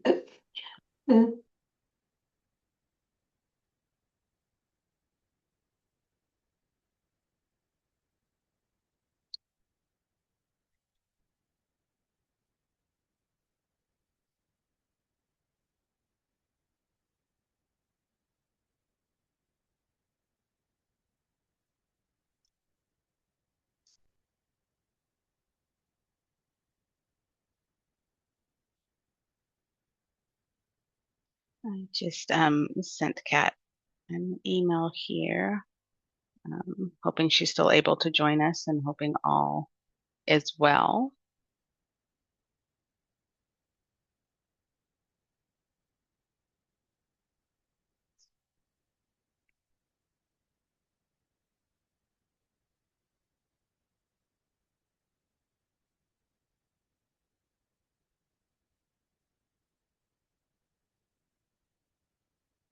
Mm.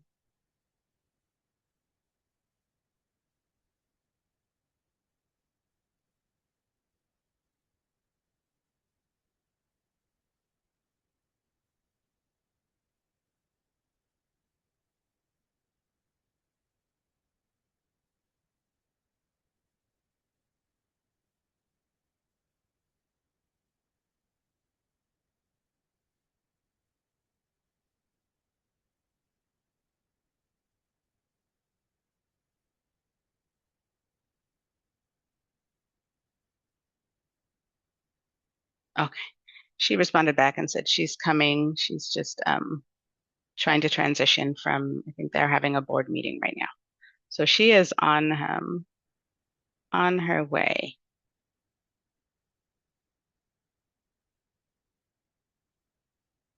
Hello, I am so sorry for running behind. It's lovely to see you, and I apologize for keeping you waiting for me. Please forgive me.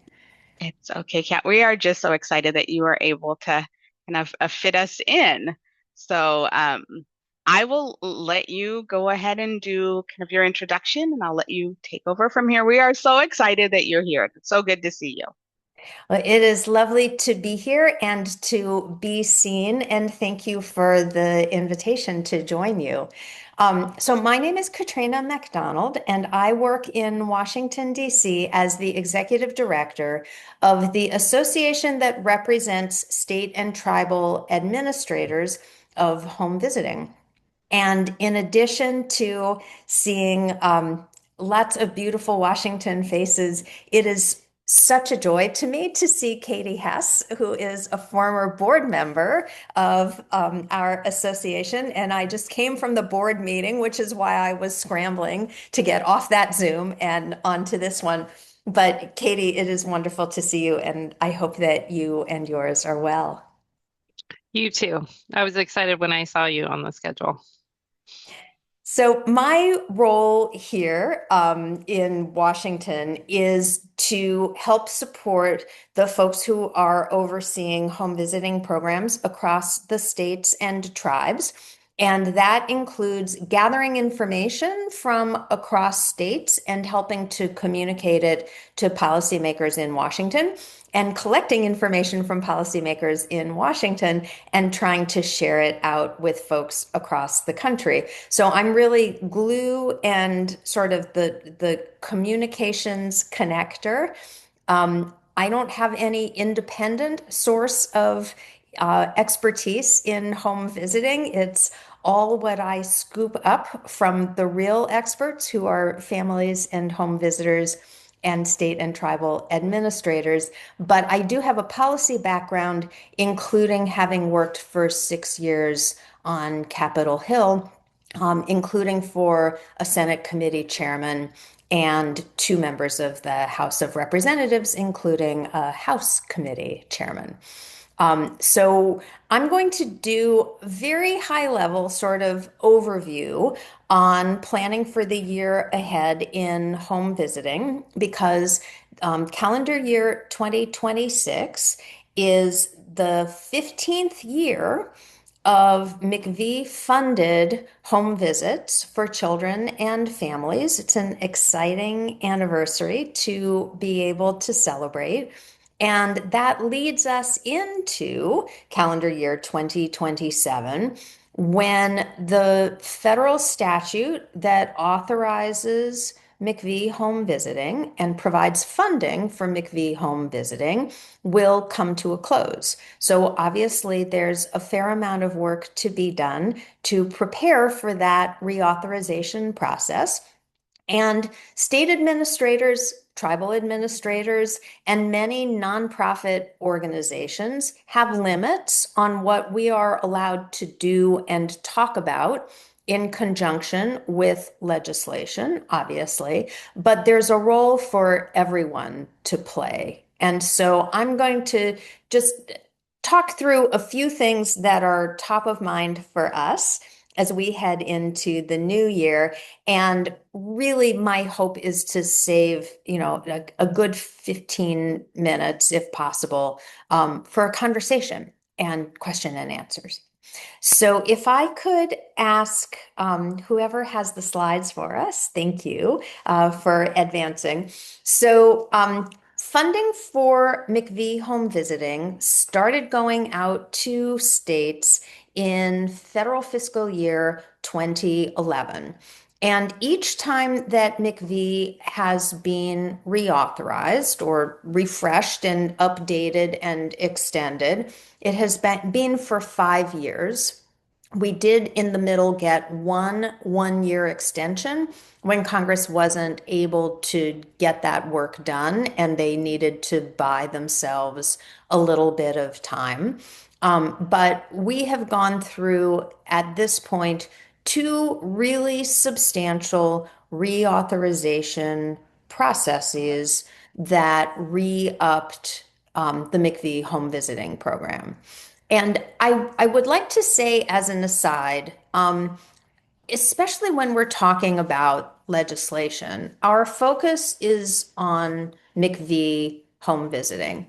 We fully understand that McVie is not the end all and be all of the funding source or the models and home visiting that are offered around the country. But as one philanthropist said to me, the passage of the McVie statute created kind of a good housekeeping seal of approval on home visiting, which prior to that felt to many outsiders like small, decentralized, kind of not very organized, certainly not with systems and infrastructure in place the way more familiar programs like Head Start or WIC or even childcare had in place. And so McVie has been an important system builder and has opened the door to other types of funding beyond just the federal grants. So we're focusing for the purposes of this conversation on reauthorization of McVie, but I want to be really clear that I know that there is a world of home visiting beyond just the home visits that are funded through these federal grants. So the current authorization will expire in September 2027, at the end of the month of September, at the end of the federal fiscal year. And it is the hope of the home visiting field to have Congress refresh and update and finalize the next 5 years of funding prior to the expiration of the statute at the end of September. We do not at this point anticipate that we would have difficulties securing another 5-year reauthorization for McVie. And that's an important thing to underscore, particularly for local implementing agencies, their staff, and families that might worry that McVie funded home visiting is going to go away. I will not promise that we're going to have smooth sailing all the way to a timely reauthorization before the end of September. But McV is kind of unique in early childhood programs in that it has enjoyed broad bipartisan support in Congress and from Republican and Democratic administrations since its creation. And we have conservative Republicans and liberal Democrats who support the program and work together to continue its funding. So again, that doesn't mean that there won't be hiccups along the way and challenges, and we certainly want to do the work that is needed to educate policymakers about home visiting and ensure that we have the smoothest possible sailing to a strong reauthorization. But we get a lot of questions about, is McV in jeopardy? Is McV going to go away? And I think we can really confidently say no. At this point, we have no indication that McV is threatened with the possibility of being sunsetted and running out. In particular, currently in this administration, the Health Resources and Services Administrator, Tom Engels, is a huge internal champion for McV. He attended a roundtable with families and home visitors from several different models in Colorado in the late summer or early fall this year. He came to the all grantee meeting that was held in DC in November, and he shared with state staff and others who were in the room that when he recently had a meeting with Secretary Kennedy's chief of staff, reviewing activities at the Health Resources and Services Administration. And the chief of staff asked the administrator what was the administrator's favorite program in HRSA. The administrator said McV is his favorite. And he talks with anyone who will listen about his experience as a grandfather and watching his daughter, who he thinks is a really good mom, and the ways in which parents of young children struggle and the support that all of us, even those who are good parents, can use to get through the hiccups that are involved in being the parent of a young child. And for families that have fewer resources at their disposal and less support than the administrator's daughter and grandkids, he really understands the value of home visiting. So it is a wonderful place to be, and we're very fortunate, and we're going to work really hard to make sure that we stay in that place. So if we could go to the next slide. So as I said, 2026, we will celebrate 15 years of McV funded home visits, which creates a wonderful opportunity to tell the story of the positive impact that home visiting has on children and families. And whether you are a nonprofit organization that has restrictions on lobbying and advocacy, whether you are a state administrator or a tribal administrator, which has limitations on using federal and other funds for lobbying and advocacy, we can all work to tell the story of home visiting and share information about what it does, the benefits that it offers to children and families, and the impact that it has. So there will be a number of opportunities to do that in 2026, including Home Visiting Appreciation Week, which is called Home Visiting Appreciation Week for a reason. It is not McV Appreciation Week. It is Home Visiting Appreciation Week. And there is an opportunity for anyone who wants to nominate a home visitor regardless of the funding source, regardless of the part of the country, and regardless of the model that they work in, can nominate one or more home visitors for recognition as a National Home Visitor of the Year. 5 home visitors will be selected, and each day during the week that is Home Visiting Appreciation Week, one home visitor will be profiled nationally. Again, helping to tell the story of our amazing staff and the workforce that supports home visiting and makes home visiting work. We are hearing stories. Last year was the first year of Home Visiting Appreciation Week, but we're hearing stories about the creative ways that states and local agencies have used Home Visiting Appreciation Week. Some folks have done their own selection process to lift up home visitors. Some states have done parties and celebrations. We heard about cake and bubbles and balloons and all sorts of fun stuff to acknowledge home visiting and the folks who participate in it and who lift it up. You can do your own state appreciation home visitors, like you could have Washington State home visitors acknowledged during that week. You can do anything you want to with this hook. And certainly telling stories about families and the impact of home visiting on their lives is a wonderful way to help lift home visiting up as well. And anybody can participate in that. So we'll go quickly to the next slide because I'm already talking longer than I wanted to. And I didn't leave 15 minutes, but we've got 10 minutes maybe for question and answer if folks have questions about reauthorization that I didn't answer.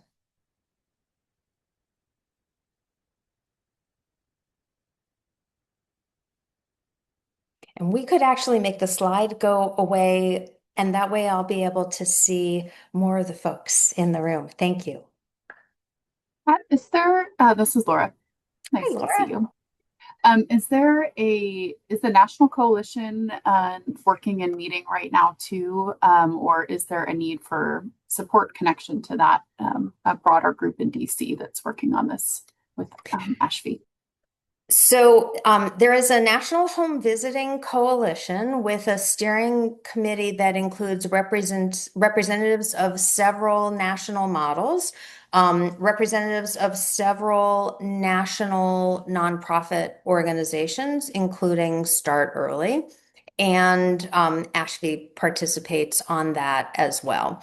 The National Home Visiting Coalition is working, that has endorsed the Home Visiting Appreciation Week and is talking about the possibility of a congressional briefing here in DC during that week. I hope that the coalition kind of stands down a little bit in years that when we're not gearing up for reauthorization and pushing reauthorization forward. So there was actually a steering committee called today about starting to ramp up next year. And I hope that the National Coalition will start sending more frequent updates to folks. If you are not on their mailing list and you would like to be, you can Google National Home Visiting Coalition. There's a website and you can add yourself to the mailing list for communications from them. They did about 4 in 2025, and I expect that they'll do something more like monthly in 2026. Thank you, Laura.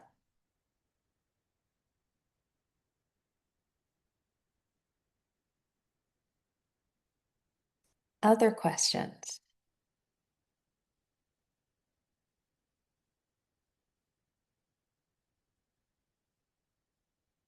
I touched pretty lightly on what exactly reauthorization looks like and what goes into that process. Would it be helpful to talk in slightly more detail about what goes into a reauthorization and what that timeline looks like? Okay. So, as I said, the goal is to pass a piece of legislation It needs to be identical in the end between the House and Senate that can be sent to the president and be signed into law, extending hopefully for 5 years, funding for home visiting. Would be lovely if it expanded the funding for home visiting, which happened in the 2022 reauthorization, and it would probably make some policy tweaks as well. So, how do we get to that end goal? Typically, what would happen, let's see. So the committees of jurisdiction that need to do this work in the Senate, they are the Senate Finance Committee. And in the House, it is the House Ways and Means Committee. And specifically the subcommittee on, it used to be Human Resources, and I think it's now like welfare or something. They renamed it with a name that is a little painful. Those two committees will change in their composition after the midterm elections. So starting in January 2027, we'll have some new members of those committees as senior folks retire and some folks move around. So they probably won't really start their hearings and study of McV in an official way until January 2027.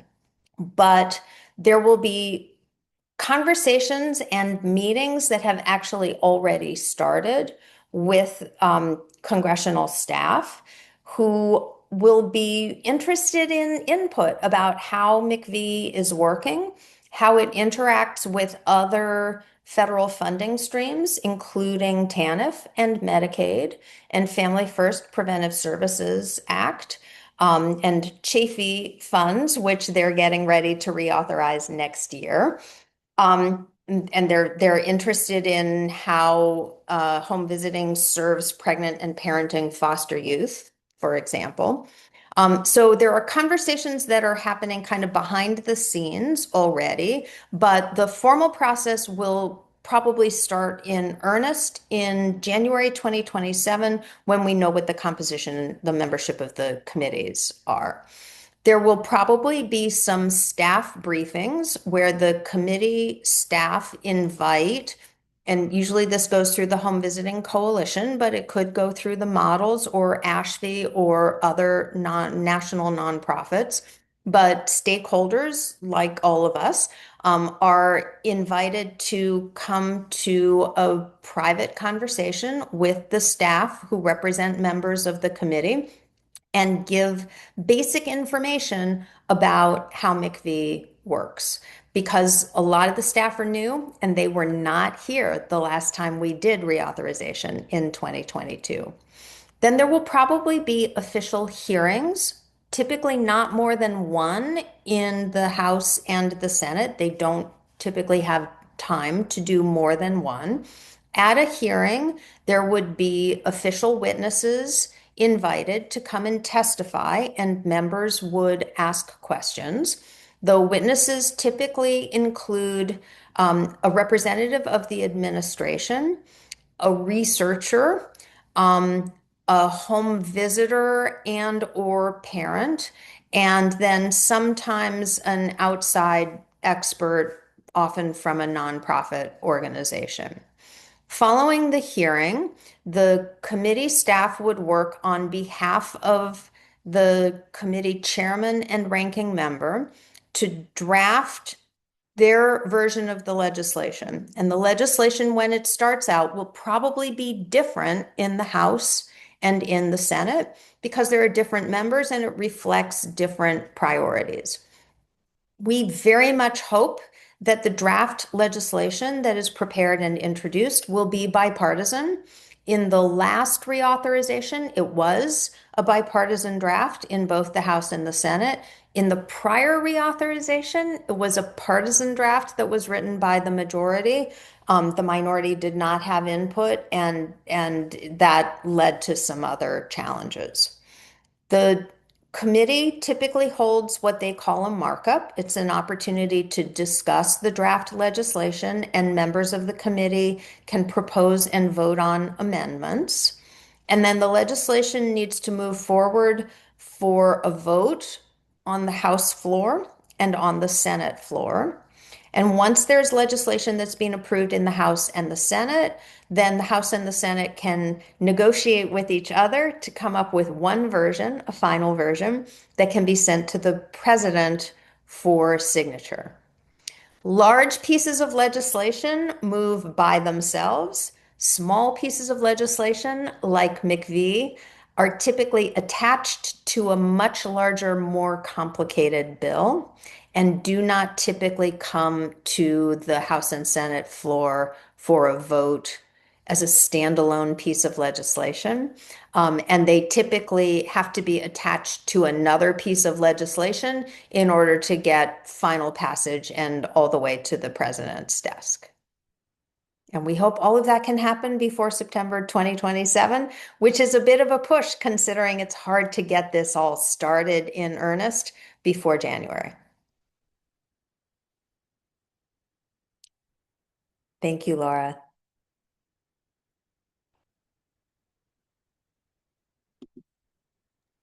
The only other thing I would remind people of is in this last reauthorization, we saw more expansion than we had seen in prior years.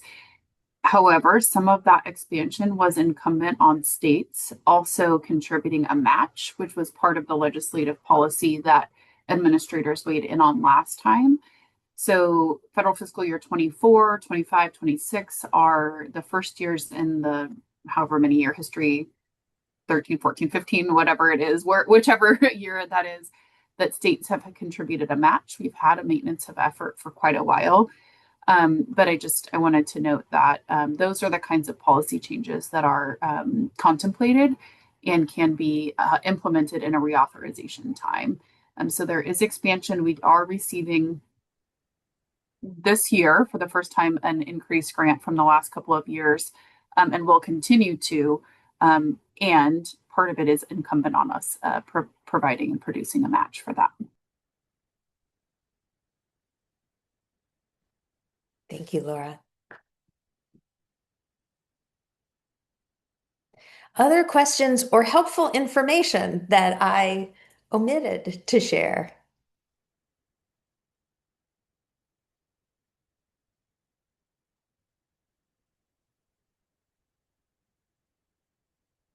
Great. Well, I know you are at the end of your meeting and I'm keeping you over.